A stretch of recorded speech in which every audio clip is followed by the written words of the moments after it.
हरे कृष्णा सर्वम कृष्णा अर्पणमस्तु प्रभुपाद की जय गुरु महाराज की जय राधा പവനപുരേശൻ की जय ഓം ശ്രീ മാത്രേ നമഃ ഹര ഹര മഹാദേവ് എല്ലാവർക്കും ഗുരുവായൂർ മഞ്ജരീസിന്റെ വിഷ്ണു സഹസ്രനാമ ക്ലാസ്സിലേക്ക് സ്വാഗതം ഹരേ കൃഷ്ണ ഇത് ക്ലാസ് എത്രയാണെന്ന് പറയൂ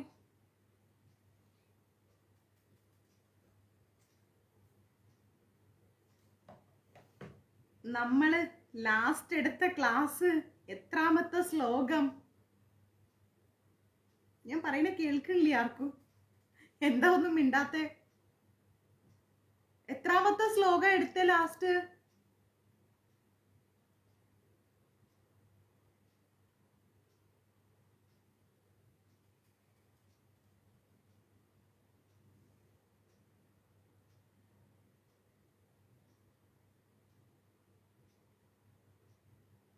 ഒരാള് കമന്റ് ചെയ്യാൻ മറന്നൂല്ലേ അപ്പൊ വിഷ്ണു സഹസ്രനാമം എടുത്തതൊക്കെ ലാസ്റ്റ് എത്രാമത്തെ ക്ലാസ് എടുത്തേന്ന് ഓർമ്മയില്ല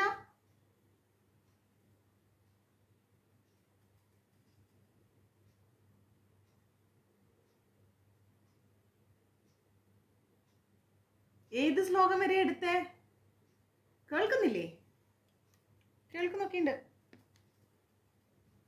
ലാസ്റ്റ് എടുത്ത ക്ലാസ് എത്രാമത്തെ ശ്ലോകമാണ്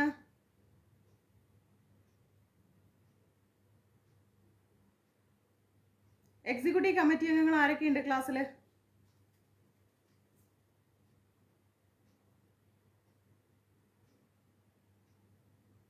എഴുപത്തിരണ്ട് എടുത്തു ഓക്കെ പ്രസന്നാമ പറയുന്നു 72 ഇനിയിപ്പോൾ എല്ലാവരും 72 ഇടും എനിക്കറിയാം അടുത്തത് 72 എന്ന് പറഞ്ഞിട്ട് എല്ലാവരും വരും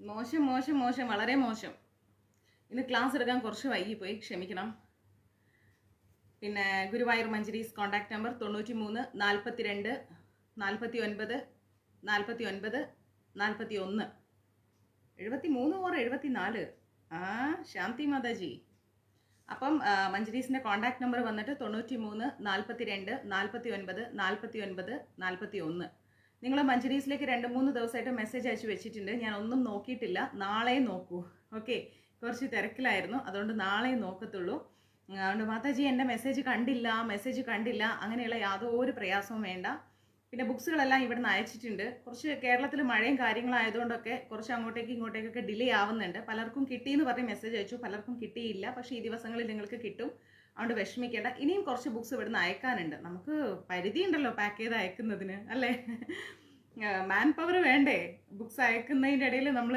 പ്രഭാഷണങ്ങൾക്ക് മറ്റു കാര്യങ്ങൾക്കൊക്കെ പോകുന്നു അപ്പോൾ അതുകൊണ്ട് കുറച്ച് പേർക്കൊക്കെ കിട്ടിയിട്ടുണ്ട് കുറച്ച് പേർക്ക് ഇനിയും കിട്ടാനുണ്ട് ഓക്കെ പ്രമീള മാതാജി പറയുന്നത് ഞാൻ സത്യം പറയാം എനിക്ക് ഓർമ്മയില്ലെന്ന് സാരല്ല കേട്ടാ നമ്മൾ ഇനിയും കാണും അപ്പം ഞാൻ ഓർമ്മിപ്പിച്ച് തരാം പിന്നെ നാട്ടിലൊക്കെ പോയി തിരിച്ചു വന്നു വളരെ സന്തോഷം അതിലേറെ നാളെ എൻ്റെ ഒരു പുതിയ മൂവി ഇംഗ്ലീഷ് മൂവി മലയാളത്തിൽ നിന്ന് ഇംഗ്ലീഷിൽ നിന്ന് തമിഴിലേക്ക് റിലീസ് ആവാണ് ഹീമാൻ എന്ന് പറഞ്ഞിട്ട് തിയേറ്റർ റിലീസാണ് ഭഗവാന്റെ കാരുണ്യത്തിൽ അത് ഞാൻ ശബ്ദം കൊടുത്ത മൂവിയാണ് നന്നായിട്ട് സക്സസ് ആവുമെന്ന് ഞാൻ വിചാരിക്കുന്നു ഭഗവാൻ അനുഗ്രഹിച്ചാൽ ആവട്ടെ നമ്മുടെ പ്രൊഫഷനും നമുക്ക് വലുതാണല്ലോ അപ്പം അങ്ങനെയൊക്കെ പിന്നെ ഇതൊക്കെ ഉണ്ടെങ്കിൽ കൂടിയും കേരളത്തിലെ ചില അവസ്ഥകൾ നമ്മളെ നല്ലോണം വിഷമിപ്പിക്കുന്നുണ്ട് ശരിക്കും വിഷമിപ്പിക്കുന്നുണ്ട് കാരണം എന്ന് വെച്ച് കഴിഞ്ഞാൽ നിങ്ങൾക്ക് എല്ലാവർക്കും അറിയാലോ ഒരു കുഞ്ഞിനെ ഒരമ്മയും ആ അമ്മയുടെ ഒരു കൂടെ ഉണ്ടായിരുന്നൊരു വ്യക്തിയും ചേർന്നിട്ട്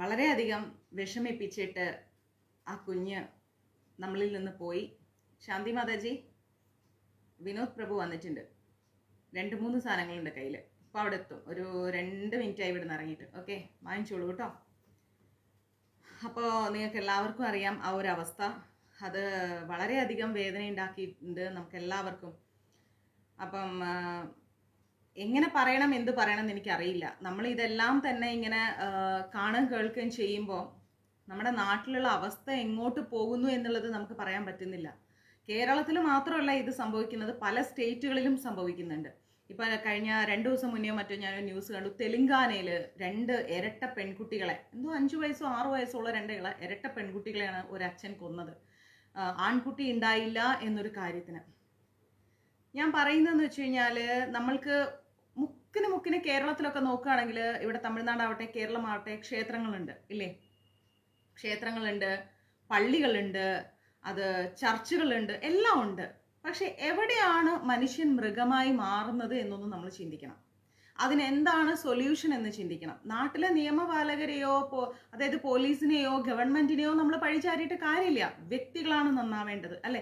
വ്യക്തികൾ എവിടെയാണ് മനുഷ്യന്മാര് മൃഗത്തിന് തുല്യമായി മാറുന്നത്? അതിന് 2 കാരണങ്ങളേ ഉള്ളൂ. ഞാൻ ഒരുപാട് റീൽസ് കണ്ടു, ഒത്തിരി റീൽസ് ഞാൻ FBയിലൊക്കെ കണ്ടു.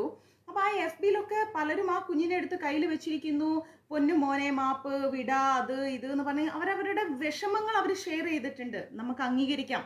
പക്ഷെ കുറച്ചും കൂടെ ബോധവൽക്കരണം നമ്മളുടെ കേരളത്തിൽ പോട്ടെ, എല്ലായിടത്തും ആവശ്യമുണ്ട്. പക്ഷെ നമുക്ക് ചെയ്യാൻ പറ്റുന്നത് നമ്മുടെ മാതൃഭാഷ അനുസരിച്ച് കേരളത്തിലാണെന്ന് എനിക്ക് തോന്നുന്നു. കാരണം ഇപ്പൊ ഒരുപാട് പ്രഭാഷണങ്ങളൊക്കെ നടക്കുന്നുണ്ട് അല്ലെ? എല്ലാവരും കുറെ ഗീത പഠിക്കുന്നു, ഭാഗവതം പഠിക്കുന്നു, നാരായണീയം പഠിക്കുന്നു, എന്തൊക്കെയോ പഠിക്കുന്നു, ബൈബിള് പഠിക്കുന്നു, ഖുറാൻ പഠിക്കുന്നു, എല്ലാ മതഗ്രന്ഥങ്ങളും പഠിക്കുന്നുണ്ട്. നമ്മളുടെ ഈ എൻ്റെ ഒരു അഭിപ്രായമാണ് ഞാൻ പറയുന്നത് കേട്ടോ. നിങ്ങളും കൂടെ ആലോചിക്കുക. അതിനു വേണ്ടി നമ്മളിപ്പോൾ വലിയൊരു കുടുംബ കൂട്ടായ്മയാണ് മഞ്ജരീസ് എന്ന് പറയുന്നത്. അപ്പോൾ കുറച്ചും കൂടെ അലേർട്ട് ആവാൻ നമ്മളെ പോലെയുള്ളവർക്ക് സാധിക്കുന്ന എനിക്ക് തോന്നുന്നത്. കാരണം ഇനി എവിടെ പ്രഭാഷണങ്ങൾ ഉണ്ടെങ്കിലും എനിക്ക് തോന്നുന്നു ഇങ്ങനെ ഒരു അവയർനെസ് ക്ലാസ്സും കൂടെ ഞാൻ അതിൽ കൊടുക്കും. കാരണം ഈ ആശാ വർക്കർ എന്ന് പറയുന്ന ആളുകൾ ഒരുപാടുണ്ട്. പലരെയും മഞ്ജരീസിലും ഉണ്ട് ഒരുപാട് ആശാ വർക്കേഴ്സ്. അപ്പോൾ അവരെന്താ പറയണമെന്ന് വെച്ച് കഴിഞ്ഞാൽ, ശരിക്കും ഈ ആശാ വർക്കറുടെ ജോലി എന്താണ്? എൻ്റെ ഒരു ചോദ്യമാണ്. അവര് കുഞ്ഞുങ്ങളുള്ള വീടുകളിൽ എത്തുന്നു, ആ കുഞ്ഞുങ്ങൾക്ക് വേണ്ട സൗകര്യങ്ങൾ ഉണ്ടോ നോക്കുന്നു, ആ കുഞ്ഞുങ്ങൾക്ക് ഇഞ്ചക്ഷൻസ് കൊടുത്തോ നോക്കുന്നു. ഒരു ബാഗും തൂക്കി ഒരു ബുക്കും എടുത്തിട്ട് വെറുതെ നമ്മൾ 2-3 വാക്ക് വാതിൽക്കൽ നിന്ന് ചോദിച്ചിട്ട് അങ്ങനെ പോകേണ്ട ഒരു കാര്യമല്ല അവരുടെ ജോലി. നിർബന്ധമായിട്ടും ആശാ വർക്കേഴ്സ് ആ കുഞ്ഞുങ്ങളെ നോക്കണം, കുഞ്ഞുങ്ങളെ നോക്കുകയും ചെയ്യണം. ആ കുഞ്ഞുങ്ങളുടെ ശരീരത്തിൽ അസ്വാഭാവികമായിരിക്കുന്ന എന്തെങ്കിലും പാടുകൾ ഉണ്ടോ എന്ന് പോലും ശ്രദ്ധിക്കണം എന്നാണ് എൻ്റെ ഒരു അഭിപ്രായം. ഏതെങ്കിലും തരത്തിലുള്ള പാടുകളുണ്ടോ, കുഞ്ഞുങ്ങളെ കാണിക്കാൻ ആ വീട്ടിലുള്ളവർ ശ്രമിക്കുന്നില്ല, അല്ലെങ്കിൽ അവരത് ചെയ്യാൻ അനുവദിക്കുന്നില്ല എങ്കിൽ നിർബന്ധമായിട്ടും അധികാരികളിൽ എത്തണം. ചിലപ്പം എന്തെങ്കിലും പോസിറ്റീവ് കാരണങ്ങളായിരിക്കാം, പോട്ടെ, നെഗറ്റീവ് കാര്യങ്ങളൊക്കെ എന്തോ ആവട്ടെ, വന്നു ഒന്ന് അന്വേഷിച്ച് പോകുന്നതിന് ഒരു തെറ്റില്ല എന്നാണ് ഞാൻ പറയുന്നത്. നിർബന്ധമായിട്ടും ചെയ്യണം. ഒരു പോയിന്റ്, ആശാ വർക്കേഴ്സ് കുഞ്ഞുങ്ങളെ കാണുകയും അവരോട് ഒരു 2-3 മിനിറ്റ് സംസാരിക്കുകയും ചെയ്യേണ്ടത് വളരെ അത്യാവശ്യമാണ്. ഒരമ്മയാവുന്ന ഒരു സ്ത്രീക്ക് ഉറപ്പായിട്ടും ഒരു കുഞ്ഞിന്റെ മുഖത്തുള്ള മാറ്റങ്ങൾ മനസ്സിലാക്കാൻ സാധിക്കും. കുഞ്ഞിന്റെ പേടിയുണ്ടോ, അല്ലെ ആ കുട്ടിയുടെ കണ്ണിൽ എന്തെങ്കിലും അസ്വാഭാവികമായിരിക്കുന്ന ഫീലിങ്സ് നമുക്ക് കാണാൻ പറ്റുന്നുണ്ടോ? അപ്പോൾ അങ്ങനെയൊക്കെ ഒന്ന് നോട്ട് ചെയ്യാൻ കഴിവുള്ള ആശാ വർക്കേഴ്സിനെ പോസ്റ്റ് ചെയ്യണം എന്നാണ് എൻ്റെ ഒരു അഭിപ്രായം. ഒന്നത്, നമ്മുടെ നാട്ടിൽ എത്രയോ ചെറുപ്പക്കാർ ജോലിയില്ലാതെ നടക്കുന്നു. എന്തിനാ ഓടിക്കൂട്ടി കടവും മേടിച്ച് കണ്ട എംബസിക്ക് പൈസയും കൊടുത്തിട്ട് ദുബായിലും UK-യിലും US-ലേക്ക് ചാടിപ്പോകുന്നത്? നമ്മുടെ നാടിന്റെ സുരക്ഷിതത്തിന് വേണ്ടിയിട്ട് ഒരു നല്ല കൂട്ടായ്മ ഉണ്ടാക്കിക്കൂടെ എന്നാണ് എൻ്റെ ചോദ്യം. ഓരോ സ്ഥലങ്ങളിലും യങ്സ്റ്റേഴ്സ് ഓരോ കൂട്ടായ്മ ഉണ്ടാക്കിയെടുക്കുക. കുറേ ക്ലബ്ബുകളുണ്ട്, യൂത്ത് ഉണ്ട്, അതുണ്ട് ഇതുണ്ടെന്ന് പറഞ്ഞിട്ട് കാര്യമില്ല. നാട്ടിലുള്ള കുറെ ചെറുപ്പക്കാർ ചേർന്നിട്ട് ഒരു യൂത്ത് ഉണ്ടാക്കുക, നല്ല ചെറുപ്പക്കാർ ചേർന്നിട്ട് യൂത്ത് ഉണ്ടാക്കുക. അവർ ഏരിയ തിരിച്ചിട്ട് ഓരോ വീടുകളും ഒബ്സർവ് ചെയ്യുക. ഇത് കുട്ടികളുടെ നേരെ മാത്രമല്ല, വീടുകളിൽ താമസിക്കുന്ന വൃദ്ധജനങ്ങൾക്ക് നേരെയുണ്ട്. പല മരുമക്കളും വൃദ്ധജനങ്ങൾക്ക് ഭക്ഷണം കൊടുക്കാതെ അടിക്കുകയും പിടിക്കുകയും തെറിവിളിക്കുകയും അവരെ ഉപദ്രവിക്കുകയും ചെയ്യുന്നുണ്ട്. അങ്ങനെയുള്ളിടത്ത് പോയിട്ട് ആ അമ്മമാരോടും അച്ഛന്മാരോടും ഒരു 5-10 മിനിറ്റ് സംസാരിക്കാൻ സാധിക്കണം. നിർബന്ധമായിട്ടും അവർ വീട്ടിൽ കയറി സംസാരിക്കണം. എന്താ അമ്മേ, കുഴപ്പമില്ലല്ലോ, സുഖല്ലേ, ഭക്ഷണം കഴിച്ചില്ലേ എന്ന് പറയുമ്പോൾ അവരുടെ ഫീലിങ്സ് നമുക്ക് മനസ്സിലാവും. അവരേതെങ്കിലും തരത്തിലുള്ള മാനസികമായോ ശാരീരികമായിട്ടോ ഉള്ള പ്രശ്നങ്ങൾ നേരിടുന്നുണ്ടോ എന്ന് മനസ്സിലാവും. ഉണ്ടെങ്കിൽ അത് നമ്മൾക്ക് പാർട്ടി ഓഫീസുകളില്ലേ, സന്നദ്ധ സംഘടനകളില്ലേ, മനുഷ്യാവകാശ കമ്മീഷനില്ലേ, ലോക്കൽ പോലീസ് സ്റ്റേഷനില്ലേ, നമുക്ക് ഇൻഫോം ചെയ്യാലോ. അതിന് തെറ്റില്ലല്ലോ. അങ്ങനെ ഇൻഫോം ചെയ്യുമ്പോൾ ഉറപ്പായിട്ടും അതാത് പ്രദേശത്തെ അധികാരികൾ അത് വന്ന് അന്വേഷിക്കും. ഇനി ഒറ്റപ്പെട്ട വീടുകളാണെങ്കിൽ എങ്ങനെ നോക്കിയാലും ഒറ്റപ്പെട്ട വീടെന്താ ഒരിക്കലും മനുഷ്യനായിട്ട് സമ്പർക്കമില്ല എന്ന് പറയാൻ പറ്റില്ല. ആ ഒറ്റപ്പെട്ട വീടുകളിൽ ഒരു ഒബ്സർവേഷൻ വേണം. അവരവിടെ ഒറ്റയ്ക്കാണ് താമസിക്കുന്നത്. അതുപോലെ വീട് വാടകയ്ക്ക് ഇരിക്കാൻ വരുമ്പോൾ അവരുടെ കറക്റ്റായ ആധാർ കാർഡ്, അവരുടെ ബാക്ക്ഗ്രൗണ്ട് ലോക്കൽ പോലീസ് സ്റ്റേഷൻ ഒരു വെരിഫിക്കേഷൻ നടത്തിയിട്ട് വീട് വാടകയ്ക്ക് കൊടുക്കാൻ ശ്രമിക്കണം. മനസ്സിലായോ? അതൊക്കെ ചെയ്തിപ്പോ വേറൊരാൾക്ക് വേണ്ടി എന്ന് പറയുന്നു, അവിടെ വേറൊരാൾ താമസിക്കുന്നു. അങ്ങനെയൊന്നുമില്ല. ആരാണ് താമസിക്കുന്നതെന്ന് ഓണേഴ്സ് വ്യക്തമായി ചോദിക്കണം. ആരാണ് താമസിക്കാൻ വരുന്നത്, നിങ്ങളുടെ ലോക്കൽ ഗാർഡിയൻസ് ആരാണ്, അവർക്ക് എന്താണ് ജോലി, അത് ഏത് കമ്പനിയിൽ ജോലി ചെയ്യുന്നു. ഇപ്പൊ ഈ കൊന്ന അഷ്കർ എന്ന് പറയുന്ന വ്യക്തി, ആ വ്യക്തിയുടെ ബാക്ക്ഗ്രൗണ്ട് അന്വേഷിക്കാണ്ടാണോ ഈ ഹൗസ് ഓണർ വീട് കൊടുത്തിരിക്കുന്നത്? അയാളുടെ ബ്രദറോ ആരോ വന്നെന്ന് പറഞ്ഞു. അപ്പൊ അങ്ങനെയുള്ള വ്യക്തികളുടെ എല്ലാ ഡീറ്റെയിൽസും എടുക്കണം. എടുത്തിട്ട് വേണം ഇപ്പൊ ആ പെൺകുട്ടിയുടെ വീട് എവിടെയാണ്, എന്താണ്, എവിടെ, ഏത് നാട്ടിലാണ്, അവരുടെ അച്ഛൻ എവിടെ, അമ്മ എവിടെ, ഇതൊക്കെ അന്വേഷിച്ചിട്ട് വേണം ഓണേഴ്സ് വീട് കൊടുക്കാൻ. അപ്പൊ തന്നെ ഇങ്ങനെയുള്ള കുറെ ക്രൈംസ് നമുക്ക് അവോയ്ഡ് ചെയ്തൂടെ? കുറച്ചെങ്കിലും നമ്മൾ ഒരു വ്യക്തമായിട്ടൊരു സെൻസ് യൂസ് ചെയ്യുകയാണെങ്കിൽ ഇങ്ങനെയുള്ള ക്രൈംസ് അവോയ്ഡ് ചെയ്യാൻ സാധിക്കും. ഈ ആശാ വർക്കേഴ്സ് എന്ത് ചെയ്യണം? ഇങ്ങനെ ഒരു സന്നദ്ധ സംഘടനകൾ ഉണ്ടാവുന്ന സമയത്ത് ഈ ആശാ വർക്കേഴ്സ് ഇൻഫോം ചെയ്യണം. നമ്മളെ നാട്ടിലെ യൂത്ത്, ഒരു ചെറുപ്പക്കാരുടെ കൂട്ടായ്മ ഓരോ പഞ്ചായത്തിലും ഉണ്ടാക്കണമെന്നാണ് ഞാൻ പറയുന്നത്. ഓരോ പഞ്ചായത്തിലും 5-6 ആമ്പിള്ളേർ ചേർന്ന് ഒരു കൂട്ടായ്മ ഉണ്ടാക്കിയിട്ട് ആ കൂട്ടായ്മ ചെന്നിട്ട് പറയണം, നിങ്ങൾ വാതിൽ തുറന്നിട്ടില്ല, നിങ്ങൾ നിങ്ങളുടെ കുഞ്ഞിനെയോ അല്ലെങ്കിൽ വീട്ടിലെ വൃദ്ധജനങ്ങളെയോ ഞങ്ങളെ കാണിച്ചിട്ടില്ല എന്നാണെങ്കിൽ ഞങ്ങൾ സ്റ്റേഷനിൽ ഇൻഫോം ചെയ്യും എന്ന് പറയുന്നിടത്ത് നിർബന്ധമായിട്ടും കാണിച്ചു തരും അവര്. അപ്പൊ ആ കുഞ്ഞിന് അത്രയും പ്രയാസം നേരിടേണ്ടി വരില്ലായിരുന്നു. നമ്മൾ ഒഴിഞ്ഞു മാറി പിന്നീട് നാട്ടുകാരറിഞ്ഞില്ല, വീട്ടുകാരറിഞ്ഞില്ല എന്ന് പറയുമ്പോൾ ഒരു യൂണിറ്റിയുടെ പോരായ്മയാണ് അവിടെ. മനസ്സിലായി? ആ യൂണിറ്റി എന്നും നമ്മുടെ നാടുകളിൽ വേണമെന്നാണ് എൻ്റെ അഭിപ്രായം. ഇനിയെങ്കിലും ഇങ്ങനെയുള്ള പ്രശ്നങ്ങൾ നമ്മൾ കേൾക്കാതിരിക്കട്ടെ. ആ കുഞ്ഞിന്റെ മുഖം കണ്ടു കഴിഞ്ഞാൽ സത്യം പറയാലോ, ഒരു പ്രസവം കഴിഞ്ഞ അമ്മയ്ക്ക് താങ്ങാൻ പറ്റില്ല. അത് 2 കൈയും എടുത്തിട്ട് ആ വീഡിയോ എടുക്കുന്ന പയ്യന്റെ നേരെ ചാടുകയാണ് ഒന്ന് എടുക്കാൻ വേണ്ടിയിട്ട്. സ്വാഭാവികമായിട്ടും കുട്ടികൾക്ക് ഒരു അപകടം പറ്റി അവർ വേദന അനുഭവിക്കുകയാണെങ്കിൽ അമ്മമാരുടെ നെഞ്ചോട് ചേർന്ന് കിടക്കും, അല്ലെ ആ കുട്ടി ഒരു വെപ്രാളം കാണിക്കും, അല്ലെങ്കിൽ കരയും, എന്തെങ്കിലും ആ കുട്ടിയുടെ റിയാക്ഷൻ ഉണ്ടാവും. ഇതെല്ലാ വികാരങ്ങളും നഷ്ടപ്പെട്ട രീതിയിലാണ് ഈ കുട്ടി ആ അമ്മയുടെ ശരീരത്തിൽ ഇരിക്കുന്നത്. എന്നിട്ട് ഓപ്പോസിറ്റ് നിൽക്കുന്ന പയ്യൻ എന്തോ മൊബൈലിൽ ചെയ്യുന്ന സമയത്ത് ആ പയ്യന്റെ നേരെ ചാടുകയാണ്. എന്തിനാണ് ആ കുട്ടീനെ ഒന്ന് എടുക്കാൻ? ആ സമയത്ത് അത് മനസ്സിലായില്ലെങ്കിൽ പിന്നീട് നമ്മളെ കൊണ്ട് ഈ വീഡിയോസ് പലത് ചിന്തിപ്പിക്കുകയാണ്. അപ്പൊ കുഞ്ഞുങ്ങൾക്ക് നേരെയും ഈ വൃദ്ധജനങ്ങൾക്ക് നേരെയുമുള്ള ഇങ്ങനെയുള്ള അതിക്രമങ്ങൾ അവസാനിപ്പിക്കാൻ നിർബന്ധമായിട്ടും ഞാൻ പറയുന്നു ഒരു യൂത്ത് വിങ് ഉണ്ടായിരിക്കണം. ഓരോ യൂത്ത് ഒരു 5-6 ആമ്പിള്ളേർ ചേർന്നിട്ട് ഓരോ ഗ്രൂപ്പ് ഉണ്ടായിട്ട് അതാത് ഏരിയയിൽ അവർ ഓരോ വീടുകളെയും അവർ നോക്കുകയാണ്, ഒബ്സർവ് ചെയ്യാണ്. ഒരാവശ്യം വരുമ്പോൾ നമ്മളെ വീട്ടിലിപ്പോൾ ഒരു മരണം നടന്നാൽ ആ ഏരിയകളിൽ എല്ലാവരും വരുന്നില്ലേ? അതേപോലെ ഓരോ ഏരിയയിലും 5-6 ആമ്പിള്ളേർ ചേർന്നിട്ട് ഒരു കൂട്ടായ്മ ഉണ്ടാക്കുക. ആ കൂട്ടായ്മ എന്ത് ചെയ്യുക? എവറി സൺഡേ അല്ലെങ്കിൽ സമയം കിട്ടുമ്പോൾ നേരെ ഓരോ വീടുകളായിട്ട് സന്ദർശിക്കുക, ഒരു ബന്ധം വെക്കുക ഏത് വീടുകളായിട്ടും. ഇനി വാടകയ്ക്ക് വരുന്നവരാണെങ്കിൽ പറയാം, ഞങ്ങൾ ഈ ഏരിയയിലുള്ള യൂത്ത് വിങ് ആണ്, അപ്പോൾ ആരൊക്കെ ഇവിടെ താമസിക്കുന്നത് നമുക്ക് അറിയാൻ വന്നിരിക്കുകയാണ്, എത്ര കുട്ടികളുണ്ട്, വയസ്സായ ആരെങ്കിലും ഉണ്ടോ, ഞങ്ങൾ ഇടയ്ക്ക് ഇങ്ങനെ മന്ത്ലി ഒരു 2-3 പ്രാവശ്യം വരും, ഒബ്സർവ് ചെയ്യും, നിങ്ങൾക്ക് വല്ല ഭക്ഷണത്തിനോ മറ്റു കാര്യങ്ങൾക്കോ ബുദ്ധിമുട്ടുണ്ടോ എന്നൊക്കെ അറിയാനാണ് എന്നുള്ള ആ ഒരു കണക്ഷൻ ഉണ്ടാക്കിയെടുത്തു കഴിഞ്ഞാൽ ഇങ്ങനത്തെ പ്രശ്നങ്ങൾ ഉണ്ടാവില്ല എന്നാണ് എൻ്റെ അഭിപ്രായം. എന്നിട്ട് നേരെ എന്തെങ്കിലും അസ്വാഭാവികമായിരിക്കുന്ന കാര്യങ്ങൾ കാണുകയാണെങ്കിൽ നേരെ അത് പോലീസിൽ ഇൻഫോം ചെയ്യാം, ഇങ്ങനൊക്കെ കാര്യങ്ങളുണ്ട് എന്ന് പറഞ്ഞിട്ട്. അപ്പോൾ എന്താ പറയുക, ഇത് ഒന്നാമത്തെ കാര്യം. രണ്ടാമത്തത് എന്ന് പറഞ്ഞു കഴിഞ്ഞാൽ കുടുംബശ്രീകളൊന്നും ഇതൊന്നും ചെയ്യാൻ പോണില്ല അമ്മേ. കുടുംബശ്രീകളുടെ പ്രധാന പരിപാടി എന്ന് പറഞ്ഞാൽ കുറച്ച് കുടുംബശ്രീകൾ ഉണ്ടാക്കുക, കുറേ ആൾക്കാരുടെ കുറ്റം പറയുന്നിട്ട്. ഞാൻ ഓപ്പൺ ആയിട്ട് പറഞ്ഞു, ഇനി കുടുംബശ്രീക്കാർ മൊത്തം എൻ്റെ നേരെ വന്നാലും കുഴപ്പമില്ല, അതിൽ 1-2 പേര്, കുറേ പേര് നല്ലവരുണ്ട് കേട്ടോ, ഇല്ല എന്ന് പറയണില്ല. നമസ്തേ സ്വാമി, കുറേ പേര് നല്ലവരുണ്ട്, ഇല്ല എന്നല്ല. പക്ഷെ ചില സ്ഥലങ്ങളിലുള്ള ആളുകളുടെ ആറ്റിറ്റ്യൂഡ് അതാണ്. അല്ലെങ്കിൽ എന്ത് ചെയ്യുക, കുറച്ച് നാൾ അങ്ങോട്ടേക്ക് ഉണ്ടെങ്കിൽ എന്തെങ്കിലുമൊക്കെ നല്ല കൂട്ടായ്മ ഉണ്ടാക്കുക, പിന്നെ ഒരു ലോൺ എടുക്കുക, എന്തെങ്കിലും ഒരു ഷോപ്പ് തുടങ്ങുക, സ്വകാര്യ വളർച്ച, ഇതാണ് ആഗ്രഹിക്കുന്നത്. ഈ സ്വകാര്യതയിൽ നിന്നും കൂടെ മാറിയിട്ട് വേണം നമുക്ക്, പക്ഷെ ഞാൻ പറയാണ്, ഒന്ന് മാറിയിട്ട് സമൂഹത്തിന് നന്മയുള്ള എന്തെങ്കിലുമൊക്കെ കാര്യങ്ങൾ ചെയ്യുന്ന കൂട്ടായ്മകൾ നമുക്ക് വളരെ അത്യാവശ്യമാണ്.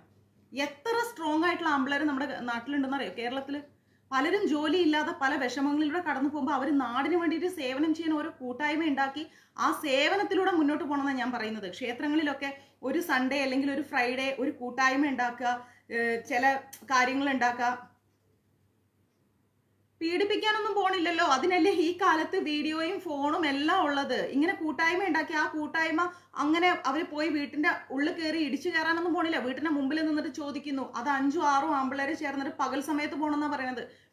ഫോണും വീഡിയോ എല്ലാം ഓണാക്കി പോണേൽ എന്താ കുഴപ്പം? ഒരു എൻക്വയറി ചെയ്യുന്നതിന് എന്താ കുഴപ്പം? അങ്ങനെയൊന്നും പെട്ടെന്നൊന്നും അങ്ങനെ ആരും കയറി പീഡിപ്പിക്കുന്നു എന്നൊന്നും പറയൊന്നുമില്ല. നേരെ ചെല്ല, അവരോട് കാര്യം സംസാരിക്കുക. നിങ്ങൾ പുതിയതായിട്ട് വന്നാലേ, അപ്പൊ വീട്ടിൽ ആരൊക്കെ ഉണ്ടെന്ന് അന്വേഷിക്കാൻ വന്ന ഒരാവശ്യം വന്നാൽ ഈ നാട്ടുകാർ തന്നെ ഇടപെടണ്ടേ? വേറെ ആരും ഉണ്ടാവില്ലല്ലോ ഇടപെടാൻ, ഈ നാട്ടുകാരൊക്കെ തന്നെ ഓടിച്ചെല്ലണ്ടേ? അപ്പൊ ആ ഒരു ഐക്യം ഉണ്ടാക്കി എടുക്കാന്നാണ് ഞാൻ പറയുന്നത്. അപ്പൊ നമുക്കറിയാൻ പറ്റും ഓരോ വീടുകളിൽ എന്തൊക്കെ സംഭവിക്കുന്നു എന്നുള്ളത്. മനസ്സിലാവുന്നുണ്ടോ? അല്ലെങ്കിൽ ക്ഷേത്രങ്ങളിലോ അല്ലെങ്കിൽ പള്ളി കമ്മിറ്റി സ്ഥലങ്ങളിലോ ചർച്ചിലോ എവിടെങ്കിലുമൊക്കെ എന്ത് ചെയ്യുക, ഒരു ബോക്സ് വെക്കുക. ഒന്നും വേണ്ട, എന്തെങ്കിലും തരത്തിൽ അച്ഛനമ്മമാരോ അല്ലെങ്കിൽ കുഞ്ഞുങ്ങളോ പീഡിപ്പിക്കപ്പെടുന്നുണ്ട്, വിഷമിക്കുന്നുണ്ട് എന്നാണെങ്കിൽ ആ ഒരു പേപ്പർ, ഒരു തുണ്ട് പേപ്പറിൽ ഒരു നമ്പർ എഴുതിയിടുക, അല്ലെങ്കിൽ ഒരു പേര് എഴുതിയിടുക, സ്ഥലം എഴുതിയിടുക, എന്തെങ്കിലും നമുക്ക് ഐഡന്റിഫൈ ചെയ്യാനുള്ള ഒരു കാര്യം എഴുതിയിട്ട് ബണ്ണാർത്ത് ഇടുന്ന പോലെ അവിടെ ഇട്ടേക്ക്. അതിനൊരു ഗ്രൂപ്പ് ഉണ്ടാക്കുക. ആ ഗ്രൂപ്പ് അതുപോയി ഓപ്പൺ ചെയ്യട്ടെ, നോക്കട്ടെ അതിലെന്താ പ്രശ്നം, അവർ ഐഡന്റിഫിക്കേഷൻ ചെയ്യട്ടെ, നേരെ സ്റ്റേഷനിൽ ഇൻഫോം ചെയ്യട്ടെ. ഇങ്ങനെയൊക്കെയാണ് ചെയ്യേണ്ടത്. അല്ലാണ്ട് ഒരു പ്രതിയെ കൊണ്ടുവരുമ്പോൾ നാട്ടുകാർ കയറി അടിക്കാൻ നോക്കിയിട്ട് കാര്യം എല്ലാം കഴിഞ്ഞിട്ട് ഇപ്പൊ അവനെ കുറെ തല്ലി, അവനെ കൊണ്ട് പോലീസ് സ്റ്റേഷനിലിട്ട് തല്ലി, എല്ലാം ചെയ്തു എന്ന് തന്നെ കരുതാം. ആ കുഞ്ഞിന് എന്ത് കിട്ടും? ആ കുഞ്ഞ് നമ്മളിൽ നിന്ന് നഷ്ടപ്പെട്ടില്ലേന്ന് എൻ്റെ ചോദ്യം. ഇതുപോലെയുള്ള മൃഗങ്ങൾക്ക് നേരെ പ്രതികരിക്കണമെങ്കിൽ ഇങ്ങനെയുള്ള മൃഗങ്ങൾ നമ്മുടെ നാട്ടിൽ ഉണ്ടാവാൻ പാടില്ല എന്നാ പറയണത്. ഉണ്ടാവേ ചെയ്യരുത്. അതിന് നമ്മളെ നാട്ടിലെ നല്ല നല്ല ചങ്കുറപ്പുള്ള കുറെ ചെക്കന്മാർ കയറി ചേർന്ന് ഒരു ഗ്രൂപ്പ് ഉണ്ടാക്കി. ആ ഗ്രൂപ്പ് വഴി അവര് വളരെ ധാർമ്മികമായിട്ട് കാര്യങ്ങൾ എന്താ പറയാ അന്വേഷിച്ചിട്ട് അവിടെ ഒരു എന്തെങ്കിലും ഒരു ഇത് കാണുന്നതാണെങ്കിൽ നമ്മുടെ പോലീസുകാരുടെ അടുത്ത് ഇൻഫോം ചെയ്ത കേരള പോലീസിന് മുമ്പിൽ മുട്ടുമടക്കാത്ത ഒരു ക്രിമിനൽസും ഇല്ല. മനസ്സിലായില്ലേ? അവർ വേണ്ട രീതിയിൽ അവരത് വന്നിട്ട് അന്വേഷിക്കും. നമ്മൾ ഇൻഫോം ചെയ്ത സാർ ഇങ്ങനെ ഞങ്ങൾക്ക് തോന്നി സാർ ഇങ്ങനെ ഒരു അവിടെ എന്തോ ഒരു പ്രശ്നം ഉണ്ടെന്ന് തോന്നുന്നു, അത് യാഥാർത്ഥ്യമാണോ എന്ന് അറിയില്ല സാർ എന്ന് പറഞ്ഞു കഴിഞ്ഞാൽ ഉറപ്പായിട്ടും നമ്മുടെ പോലീസുകാർ അത് ഒബ്സർവ് ചെയ്യും. അവരത് അന്വേഷിക്കും. അന്വേഷിച്ച് അവരുടെ ശ്രദ്ധയിൽ എപ്പോഴും ഉണ്ടാവും. മനസ്സിലായില്ല? അവരത് അന്വേഷിക്കുകയും ചെയ്യും.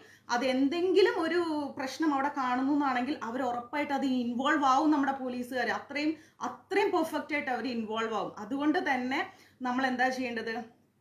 നമ്മൾ എപ്പോഴും ശ്രദ്ധ വേണം. തൊട്ടപ്പുറത്തെ വീടുകളിൽ ഏത് കാറ് വാങ്ങുന്നു, അല്ലെങ്കിൽ എത്ര വീട് വെക്കുന്നു, അതെല്ലാം നമ്മൾ നോക്കേണ്ടത്. ആ വീടുകളിൽ ആരെങ്കിലും മാനസികമായിട്ടോ ശാരീരികമായിട്ടോ പീഡിപ്പിക്കപ്പെടുന്നുണ്ടോ എന്ന് നമ്മൾ ശ്രദ്ധിക്കണം. എപ്പോഴും ശ്രദ്ധിക്കണം. എന്നാ പിന്നെ ഒരിക്കലും എന്താ പറഞ്ഞ ഇങ്ങനെയുള്ള പ്രശ്നങ്ങൾ ഉണ്ടാവില്ല എന്നാണ് എൻ്റെ ഒരു അഭിപ്രായം. ഓരോ കുഞ്ഞുങ്ങള് ഏത് അവസ്ഥയിലാണ് ഓരോ മക്കള് ഗതികെട്ട് പോകണമെന്ന് ആലോചിച്ച് നോക്കുക. ആ കുഞ്ഞിന് എന്തറിഞ്ഞിട്ട് അച്ഛന്ന് വിളിക്കാനറിയില്ല, അമ്മന്ന് വിളിക്കാനറിയില്ല, അതിന്റെ പേര് പോലും പറയാൻ അറിയില്ല, ഒരു ചിരിയില്ല. AI വീഡിയോസിലൂടെയാണ് അത് ചിരിക്കുന്നത് നമ്മൾ കാണുന്നത്. അല്ലാണ്ട് ചിരിക്കാൻ പോലും അറിയാത്ത ആ കുഞ്ഞിനെ എന്തൊരു കാര്യം ചെയ്തു വെച്ചിരിക്കണം നോക്ക്. ഈ ആശാ വർക്കർ ഒരു സമയമെങ്കിലും ആ വീട്ടിൽ കയറിയിരുന്നെങ്കിൽ ആ കുഞ്ഞിന്റെ ദേഹത്ത് ഇത്രയും പൊള്ളലുകൾ ഉണ്ടെങ്കിൽ നമ്മൾ ചോദിക്കണ്ടേ? നമ്മുടെ കുഞ്ഞുങ്ങളുടെ തൊട്ടപ്പുറത്ത് ഞാൻ ജിമ്മിൽ പോകുമ്പോൾ രാവിലെ എന്നും ഒരു ചേച്ചി അപ്പുറത്തൊരു ചെറിയൊരു മോനെ എടുത്ത് നിൽക്കും. ഞാൻ എന്നും അതിന് ഒരു സെക്കൻഡ് എടുക്കും. എന്നാ പട്ട് എന്നടാ പണ്ട്ര സാപ്പിട്ടിയടാ നീ എന്നാ സാപ്പിട്ടേ എന്നെല്ലാം ചോദിച്ചിട്ട് ആ കുഞ്ഞിനെ ഒന്ന് എടുത്ത് ഒരു കൊതുക് അതിന്റെ ദേഹത്ത് കടിച്ചിട്ട് ഞെക്കി എന്നാ ചെയ്തക്ക് ഏൻ പാപ്പ മേലെ ഒരു ഇതുമാതിരി വന്നിരിക്ക് എന്ന് നമ്മൾ ചോദിക്കും. ആ കുട്ടിയുടെ മേലെ എന്താ ഒരു കുരു പോലെ ഇരിക്കണത്, എന്ത് പറ്റിയെന്ന് നമ്മൾ ചോദിക്കും ഇല്ലേ? ഇത്രയും 91 മുറിവുകൾ എന്ന് പറയുമ്പോൾ നിങ്ങളൊന്ന് ആലോചിച്ച് നോക്കിക്കേ. ആ കുഞ്ഞിന് കരയാൻ പോലും അറിയാത്തൊരവസ്ഥ. വാരിയല് വരെ ഒടിഞ്ഞു എന്ന് പറയുമ്പോ 2 കൈയും ഒടിഞ്ഞിട്ട് ആ കുട്ടി 2 കൈയും കെട്ടിയിട്ട് ഇങ്ങനെ നിൽക്കുക, ഒന്ന് എടുക്കുമെന്നുള്ള മനോഭാവത്തില് ഏത് മനുഷ്യനാ പ്രതികരിക്കാൻ പറ്റാതാവുന്നത്? ഒന്ന് സ്തംഭിച്ചു പോകണം ഇങ്ങനത്തെ ന്യൂസ് ഒക്കെ കേൾക്കുമ്പോ. FB നോക്കാനേ ഇഷ്ടമില്ല ഇപ്പൊ. സീരിയസ്ലി FB നോക്കാനേ ഇഷ്ടമില്ല എന്നാണ് എൻ്റെ ഒരു അഭിപ്രായം. അത്രയും നമ്മളിങ്ങനെ ക്രൈംസ് കേരളത്തിൽ നിറയാണ്. അപ്പൊ അതുകൊണ്ട് തന്നെ തൊട്ടപ്പുറത്തെ വീടുകളായാലും ശരി, ഒന്ന് മാറിയിട്ടുള്ള വീടുകളാണെങ്കിലും ശരി, നമ്മൾ അവരുടെ വളർച്ചയെല്ലാം നോക്കിക്കാണേണ്ട. അവർ വളർന്നോട്ടെ, പലരും നന്നാവട്ടെ, സന്തോഷമേ ഉള്ളൂ. പക്ഷെ എന്തെങ്കിലും അസ്വാഭാവികത ആ വീടുകളിൽ ഉണ്ടോ എന്നുള്ളത് നമ്മൾ നോക്കണം, നിർബന്ധമായിട്ട് അറിയണം. അതിന് നല്ല നല്ല ഗ്രൂപ്പുകൾ ഉണ്ടാക്കുക. ആ ഗ്രൂപ്പ് എപ്പോഴും പോലീസ് സ്റ്റേഷനുമായിട്ട് ഒരു കണക്ഷൻ ഉണ്ടാവുക. എന്തെങ്കിലും തെറ്റായ കാര്യങ്ങൾ അവിടെ നടക്കുന്നു എന്നാണെങ്കിൽ നമ്മൾ ഇൻഫോം ചെയ്താൽ മതി. അപ്പോൾ എന്താ പറയാ, ചോദിച്ചിട്ട് ഇൻഫോം ചെയ്താല് ഒരു സംശയത്തിന്റെ പുറത്ത് ഒരു പോലീസ് വന്ന് അന്വേഷിക്കുന്നതിൽ ഒരു തെറ്റുമില്ല. കാരണം നാട്ടിൽ ധർമ്മം പുനഃസ്ഥാപിക്കാൻ വേണ്ടിയിട്ടാണ് നമ്മുടെ സ്റ്റേഷനുകൾ പ്രവർത്തിക്കുന്നത്. അപ്പൊ നമ്മൾ വഴി അവർക്ക് എന്തെങ്കിലും ഒരു ഇൻഫർമേഷൻ പോയാൽ അവർ വന്ന് അന്വേഷിക്കും. അവർക്ക് ശരിയല്ല എന്ന് തോന്നുന്ന കാര്യത്തിൽ അവർ ഇടപെടും. അല്ലാതെ ചുമ്മാ പോയി ഒരു സ്ഥലത്തിരുന്നിട്ട് വഴിയിലൂടെ പോണ പെൺകുട്ടികളെയും കമന്റ് അടിച്ച് കുറെ മൊബൈലിൽ സെൽഫി എടുത്ത് റീൽസും ചെയ്ത് അങ്ങനെയെല്ലാം നമ്മൾ നോക്കണം. നമ്മൾ സമൂഹത്തിന് വേണ്ടി കൂടെ ഉണർന്ന് പ്രവർത്തിക്കണം. എപ്പോഴും ആ വിങ് ആശാ വർക്കേഴ്സുമായിട്ട് ഒരു കോൺടാക്ട് വെക്കുക. നിങ്ങൾ എത്ര വീടുകളിൽ പോയി, എന്തൊക്കെയാണ് നടക്കുന്നത്. ക്ഷേത്രങ്ങളിൽ അതുപോലെ ഒരു കമ്മിറ്റി ഉണ്ടാക്കുക. ക്ഷേത്ര കമ്മിറ്റി, ക്ഷേത്ര പുരോഗതിയും ക്ഷേത്രത്തിന് മുമ്പിൽ ടൈലിടാനും ഇതൊക്കെ നല്ല കാര്യങ്ങൾ, വേണ്ടാന്ന് പറയുന്നില്ല. പക്ഷെ ആ ക്ഷേത്രവുമായി ബന്ധപ്പെട്ട ലോക്കൽ ആ സ്ഥലങ്ങളിലുള്ള ആളുകളെയും കൂടി ക്ഷേത്ര കമ്മിറ്റിക്കാർ അറിഞ്ഞിരിക്കണം. ആ വീടുകളിൽ ആരൊക്കെ പ്രായപ്പെട്ടവരുണ്ട്, അവര് സുഖമാണോ, അവർക്ക് എന്തെങ്കിലും പ്രയാസങ്ങളുണ്ടോ. എത്ര മരുമക്കൾ വാർദ്ധക്യാവസ്ഥയിൽ ഇരിക്കുന്നവരെ പീഡിപ്പിക്കുന്നു എന്നറിയോ? പാവം അച്ഛനമ്മമാർ മിണ്ടാതിരിക്കുന്നവരുണ്ട്. ഒരുപാട് പേര് മിണ്ടാതിരിക്കും, എല്ലാം സഹിച്ചും കേട്ടും ദൈവമേ മരിച്ചാ മതി എന്ന് പറഞ്ഞിരിക്കുന്ന അച്ഛനമ്മമാരുണ്ട്. ഇതൊന്നും പാടില്ല. അവർക്ക് മരുന്നുണ്ടോ, അല്ലെ അവർക്ക് വസ്ത്രമുണ്ടോ, കിടപ്പ് രോഗികളായ അവര് മലമൂത്ര വിസർജനമൊക്കെ ക്ലീൻ ആയിട്ട് നടക്കുന്നുണ്ടോ, ഇതൊക്കെ നമ്മൾ അന്വേഷിക്കണം. ഇതിന് വേണ്ട നല്ല നല്ല കൂട്ടായ്മകൾ നമ്മുടെ നാട്ടിൽ വളർന്നു വരണം എന്നുള്ളതാണ് എൻ്റെ അഭിപ്രായം. കഴിഞ്ഞതെല്ലാം കഴിഞ്ഞു. ഇങ്ങനെയുള്ള പ്രോബ്ലംസ് ഉണ്ടാവാതെ നോക്കുക എന്നുള്ളത് നമ്മൾ ഓരോ വ്യക്തികളുടെയും ആവശ്യമാണ്, അല്ലെ? അതുണ്ടാവണം. അതിനുവേണ്ടി നമ്മുടെ യൂത്ത് വിങ് പ്രവർത്തിക്കണം. ആ യൂത്ത് വിങ് നല്ല ധാർമ്മികതയുള്ളവരായിരിക്കണം, ലഹരിക്ക് അടിമപ്പെടാത്തവരായിരിക്കണം. അത് നിർബന്ധമാണ്. ഒരു ഗ്രൂപ്പ് ഉണ്ടെന്നും പറഞ്ഞുകൊണ്ട് ലഹരിക്ക് അടിമപ്പെടാത്ത വ്യക്തികളെ ആയിരിക്കണം അങ്ങനെയുള്ള യൂത്ത് കമ്മിറ്റി ആളുകൾ ഉണ്ടാക്കേണ്ടത്. അവരെപ്പോഴും ലോക്കൽ സ്റ്റേഷനുമായിട്ടൊരു കണക്ഷൻ ഉണ്ടാവണം.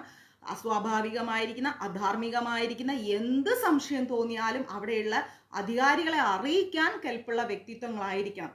കാരണം എന്തെങ്കിലും ഒരു പ്രശ്നം നടന്നാൽ ആദ്യം പോലീസുകാർ വന്നിട്ട് നാട്ടുകാരെ, അയൽവക്കക്കാരെ അടുത്ത ചോദ്യം ചെയ്യുക അല്ലെ.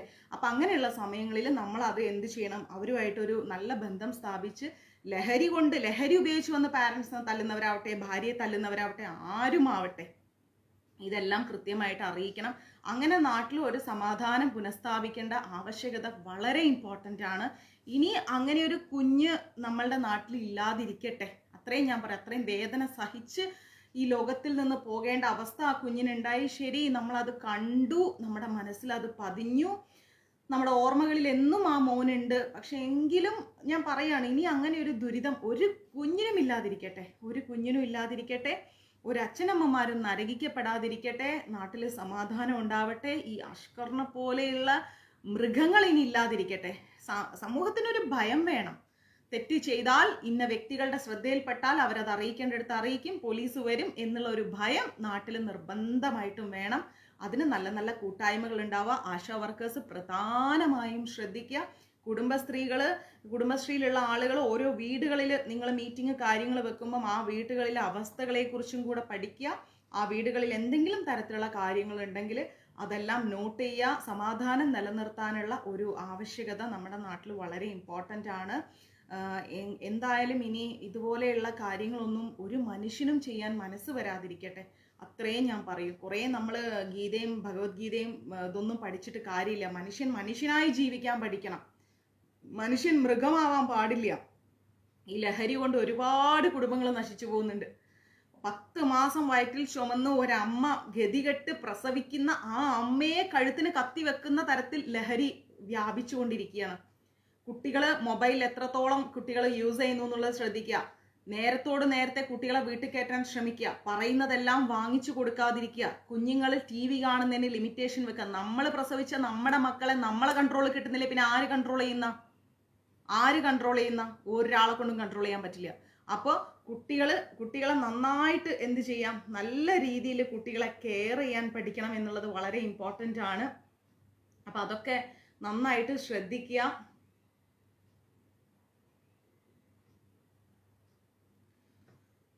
ഇനി നിങ്ങളെ പ്രശ്നങ്ങളൊന്നും ഇല്ലാതിരിക്കട്ടെ. വലിയ വലിയ മതിലുകളൊക്കെ കെട്ടി വീടിന് അതിര് വരുത്തുമ്പോൾ അയൽവക്കവുമായിട്ടുള്ള ബന്ധം നഷ്ടപ്പെടുകയാണ്. അങ്ങനെയൊന്നും അല്ല. നമുക്ക് പണ്ട് കമ്പിവേലി പോലും ഇല്ലാതെ 4 മരത്തിൻ്റെ എന്താ പറയുക വേലി ഉണ്ടായ ഒരു കാലം ഉണ്ടായിരുന്നു. ആ കാലത്തൊന്നും ഇത്രയും ക്രൈംസ് ഇല്ല. ആ ഒരു ഐക്യത്തിൽ വരട്ടെ. പരസ്പരം ഈഗോ ഒന്നും വെച്ച് പുലർത്താതിരിക്കുക. കുഞ്ഞുങ്ങളെയും അമ്മമാരെയും സ്ത്രീകളെയും ഈ പറയുന്ന വാർദ്ധക്യത്തിലുള്ളവരെയൊക്കെ ഒന്ന് സംരക്ഷിക്കാനുള്ള മനോഭാവം നമ്മുടെ നാടുകളിൽ വരട്ടെ. ആരെയും ശാരീരികമായിട്ട് ഉപദ്രവിക്കാതിരിക്കുന്ന ഒരു അവസ്ഥ ഉണ്ടാവട്ടെ. അതൊക്കെ നമുക്ക് പറയാനും ചെയ്യാനും പറ്റൂ. പ്രഭാഷണങ്ങളിലൂടെ നമ്മൾ ഇതും കൂടി കുറച്ചുകൂടെ അവയർനെസ് കൊടുക്കേണ്ട പോലെ എനിക്ക് തോന്നുന്നു. അതുകൊണ്ട് ഞാൻ എൻ്റെ അഭിപ്രായം പറഞ്ഞതാണ്. നാട്ടിൽ വെറുതെ തമാശ പറഞ്ഞിരിക്കുന്ന, സൊറ പറഞ്ഞിരിക്കുന്ന യൂത്ത് വിങ് ആളുകൾ ഒന്ന് ശ്രദ്ധിക്കുക. അതുവഴി ഏതെങ്കിലും കുട്ടികളോ പെൺകുട്ടികളോ എന്തെങ്കിലും അസമയത്ത് നടന്നു പോവുകയാണെങ്കിൽ അവരെ സുരക്ഷിതമായി എത്തിക്കാനുള്ള ബോധം നമ്മുടെ നാട്ടിലെ ചെറുപ്പക്കാർക്ക് ഉണ്ടാവട്ടെ. ആ പെൺകുട്ടികൾ പ്രധാനമായിട്ട് ഞാൻ പറയുന്നു, പെൺകുട്ടികളുടെ വസ്ത്രധാരണ രീതി അമ്മമാർ ശ്രദ്ധിച്ചേ പറ്റൂ. ഇത് വളരെ ഇമ്പോർട്ടൻ്റ് ആണ്. ദയവായി പെൺകുട്ടികൾക്ക് വേണ്ടാത്ത വസ്ത്രങ്ങൾ വാങ്ങിക്കൊടുക്കാതിരിക്കുക. ശരീരം അവിടെയും ഇവിടെയും കാണുന്ന വസ്ത്രങ്ങൾ പെൺകുട്ടികളെ കൊണ്ട് ഇടിപ്പിക്കാതിരിക്കുക. ഇത് വളരെ മോശമാണ്. കാരണം കാണുന്ന കണ്ണുകളെല്ലാം ഒരുപോലെ ആയിരിക്കില്ല. ഇപ്പോഴത്തെ ഒരു പുതിയ ഫാഷനുണ്ട്, ഒരു ചെറിയ ബ്ലൗസും അരയ്ക്ക് കീഴ്പോട്ട് പാവാടയും, എന്നിട്ട് എന്ത് കാണാൻ പാടില്ല എന്നോർത്ത് ഡ്രസ്സ് ഇടുന്നോ അത് തന്നെ കാണിച്ചുകൊണ്ട് നടക്കും. അപ്പൊ അങ്ങനെയുള്ള അവസ്ഥ അമ്മമാര് ശ്രദ്ധിക്കുക. മാന്യതയുള്ള വസ്ത്രം പെൺകുട്ടികളെ കൊണ്ട് ഇടിയിക്കുക. മാന്യതയുള്ള വസ്ത്രം ഇടിക്കുക. മാന്യത കെട്ട വസ്ത്രങ്ങൾ പെൺകുട്ടികൾക്ക് വാങ്ങിക്കൊടുക്കാതിരിക്കുക അമ്മമാർ. ഈ അമ്മമാർ നല്ല സെറ്റും മുണ്ട് കൊടുക്കും. അമ്പലത്തിൽ വരുമ്പോൾ പെൺകുട്ടികൾ ഇടുന്ന വസ്ത്രം കണ്ടിട്ടുണ്ടെങ്കിൽ നമുക്ക് അറയ്ക്കുന്ന രീതിയിലുള്ള വസ്ത്രങ്ങൾ. ഇനി അങ്ങനെയുള്ള വസ്ത്രങ്ങൾ ഞാൻ പറയുന്നു ക്ഷേത്രത്തിൽ നിന്ന് തന്നെ നിരോധിക്കുന്നതാണ്. ഒരു കാലത്ത് ഗുരുവായൂർ അമ്പലത്തിൽ ചുരിദാറിട്ട് കയറാൻ പാടില്ലാത്തൊരു കാലം ഉണ്ടായിരുന്നു. ഇപ്പൊ അതെല്ലാം മാറി ഒരുമാതിരിപ്പെട്ട എല്ലാ വസ്ത്രങ്ങളും ഇടാൻ തുടങ്ങിയപ്പോഴത്തേക്കും കൈയില്ലാത്തത്, അവിടെ കാണുന്നത്, ഇവിടെ കാണുന്നത്, ഇതെല്ലാം ആയി ക്ഷേത്രങ്ങളിൽ. ഇങ്ങനെയുള്ള വസ്ത്രം ധരിച്ച് ക്ഷേത്രത്തിൽ കയറ്റരുത് എന്നുള്ള ഒരു നിലപാടിലേക്ക് വന്നാൽ തന്നെ മര്യാദയ്ക്കുള്ള വസ്ത്രം സ്ത്രീകൾ ധരിക്കട്ടെ. അതന്നെ ഏറ്റവും ഒരുമാതിരിപ്പെട്ട പ്രശ്നങ്ങൾക്കെല്ലാം ഒരു ഇത് വരും. ഈ വസ്ത്രധാരണമാണ് ഏറ്റവും വലിയ കോംപ്ലിക്കേഷൻ. അത് ആദ്യം മാറ്റണം. അമ്മമാർ ചെയ്യരുത്. പെൺകുട്ടികൾ ഒരു വസ്ത്രം ധരിക്കുമ്പോൾ അങ്ങനെയുള്ള വസ്ത്രങ്ങൾ നിങ്ങൾ വാങ്ങിക്കൊടുക്കരുത്. എന്ത് ഫാഷൻ പറഞ്ഞാലും ശരി, വാങ്ങിക്കൊടുക്കരുത്. എൻ്റെ അഭിപ്രായം അതാണ്. ഫാഷൻ എല്ലാവരും ഇടും. നമുക്ക് നമ്മുടെ സംസ്കാരം ഇല്ലേ, നമ്മുടെ മാന്യതയില്ലേ, നമ്മുടെ പെൺകുട്ടികളുടെ ശരീരം 10 പേര് കാണുന്ന രീതിയിൽ എന്തിനാണ് നമ്മൾ വസ്ത്രം വാങ്ങിച്ചു കൊടുക്കുക? എനിക്കൊരു മകളുണ്ടായിരുന്നെങ്കിൽ ഞാൻ ഒരിക്കലും അത് അനുവദിക്കില്ല. എനിക്കിഷ്ടമല്ല. എൻ്റെ സിസ്റ്റേഴ്സിനെ കൊണ്ടൊന്നും ഞാൻ അനുവദിക്കാറില്ല. എൻ്റെ മുമ്പിൽ അവർ അങ്ങനത്തെ വസ്ത്രം ധരിച്ച് വരാറുമില്ല. അങ്ങനെയുള്ള വസ്ത്രങ്ങളൊന്നും നമ്മൾ പെൺകുട്ടികൾക്ക് വാങ്ങിക്കൊടുക്കാതിരിക്കുക. കുഞ്ഞിലേ നമ്മൾ കുഞ്ഞുങ്ങളെ എങ്ങനെ ട്രെയിനിങ് കൊടുക്കുന്നോ ആ രീതിയിൽ മക്കൾ വരട്ടെ. ഈ ആമ്പിളേരിടുന്ന ഡ്രസ്സ് കണ്ടില്ലേ, പാതി ഉള്ളിലിടുന്ന ഇന്നർ പുറത്താ. മുടിയാണെങ്കിൽ ഒരു തരത്തിൽ വെട്ടില്ല. വെട്ടാണ്ട് മുടി ഇങ്ങനെ പെപ്പരേതറി വളർത്തി വെക്കും.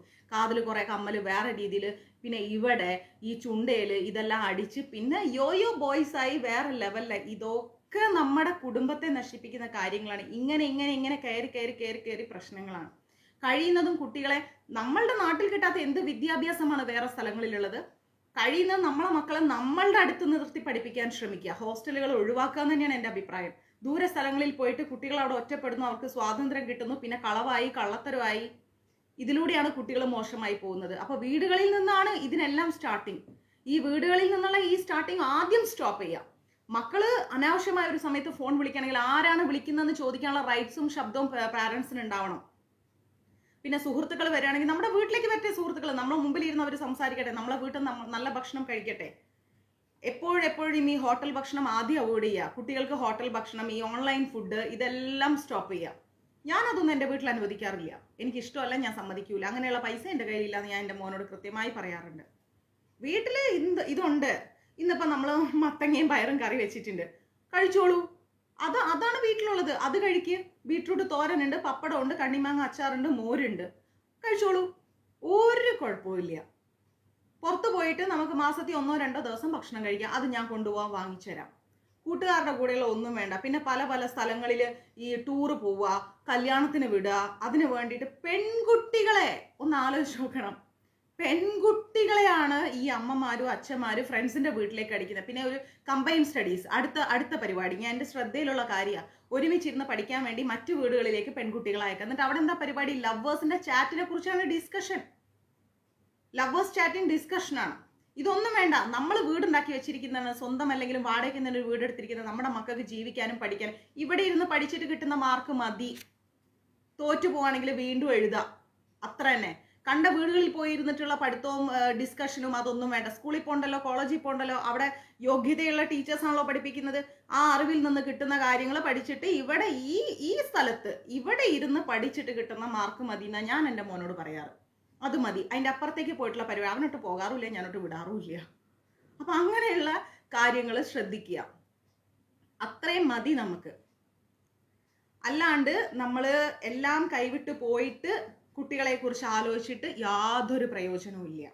അപ്പൊ ഇതൊക്കെ ഒന്ന് ശ്രദ്ധിക്കുക. ആദ്യം തന്നെ ഞാൻ പറയുന്നു, അമ്മമാര് കുട്ടികളെ മാന്യതയുള്ള വസ്ത്രം ധരിക്കാൻ പഠിപ്പിക്കുക. അവിടെയും ഇവിടെയും കാണുന്ന വസ്ത്രം നിങ്ങൾ ധരിക്കാൻ പഠിപ്പിച്ചോ, കുട്ടികൾ വഴി തെറ്റും. കുട്ടികളുടെ ഇൻസ്റ്റ എല്ലാം പാസ്വേഡ് ചോദിച്ച് വാങ്ങി ഒന്ന് ചെക്ക് ചെയ്യാൻ പഠിക്കും. പിന്നെ പലർക്കും ഇൻസ്റ്റയും സോഷ്യൽ മീഡിയ അറിയില്ല. അറിയുന്നവരെ കൊണ്ടെങ്കിലും ചെക്ക് ചെയ്യിപ്പിക്കുക. അതൊക്കെ ഒന്ന് ചെയ്യുക. കുട്ടികളുടെ മുമ്പിൽ വെച്ച് സംസാരിക്കേണ്ട കാര്യങ്ങൾ മാത്രം സംസാരിക്കുക, അല്ലാത്ത കാര്യങ്ങൾ സംസാരിക്കരുത്. ഓരോ ഏജിനും ഓരോ കാര്യങ്ങൾ നമ്മളെല്ലാവർക്കും അറിയാം. 16 വയസ്സെന്താണ്, 18 വയസ്സെന്താണ്, 20 വയസ്സെന്താണ്, 25 വയസ്സെന്താണ്, 30 വയസ്സെന്താണ്. ഈ ഏജുകളിൽ നമ്മൾ എന്താണ് ചിന്തിച്ചതെന്ന് നമുക്ക് എല്ലാവർക്കും അറിയാം, അല്ലേ? അപ്പൊ അതാത് വയസ്സുകളിൽ ചിന്തിക്കേണ്ട കാര്യങ്ങൾ മാത്രം ചിന്തിക്കാനുള്ള അവസരം കൊടുക്കുക. തോന്നുന്ന രീതിയിൽ കുട്ടികൾക്ക് മൊബൈൽ മാറ്റി വാങ്ങിച്ചു കൊടുത്ത് അവർക്ക് സുഖ സൗകര്യങ്ങൾ നൽകാതിരിക്കുക. വീടുകളുടെ കുഞ്ഞു ഉത്തരവാദിത്തങ്ങൾ കുട്ടികൾക്ക് കൊടുക്കുക. അത്രയെങ്കിലും ചെയ്യുക. ഇതെല്ലാം ചെയ്ത് മക്കൾ എവിടെ പോണു, ആരുമായിട്ട് കണക്റ്റ് ആവുന്നു, ആരാണ് ഉള്ളത്, എവിടെ, നമ്മുടെ കൺട്രോൾ നമ്മുടെ മക്കൾ ഇല്ലെങ്കിൽ പിന്നെ ആരെ കൺട്രോൾ ഉണ്ടാവുന്ന പറയണേ? ആര് സംരക്ഷിക്കും കുഞ്ഞുങ്ങളെ? ഇതൊക്കെ ഒന്ന് പ്രത്യേകം ശ്രദ്ധിക്കുക. പിന്നെ നാട്ടിലൊക്കെ ഉണ്ട്, കല്യാണാണെന്നും പറഞ്ഞിട്ട് ഒരു വിടൽ അങ്ങോട്ട് വിടും.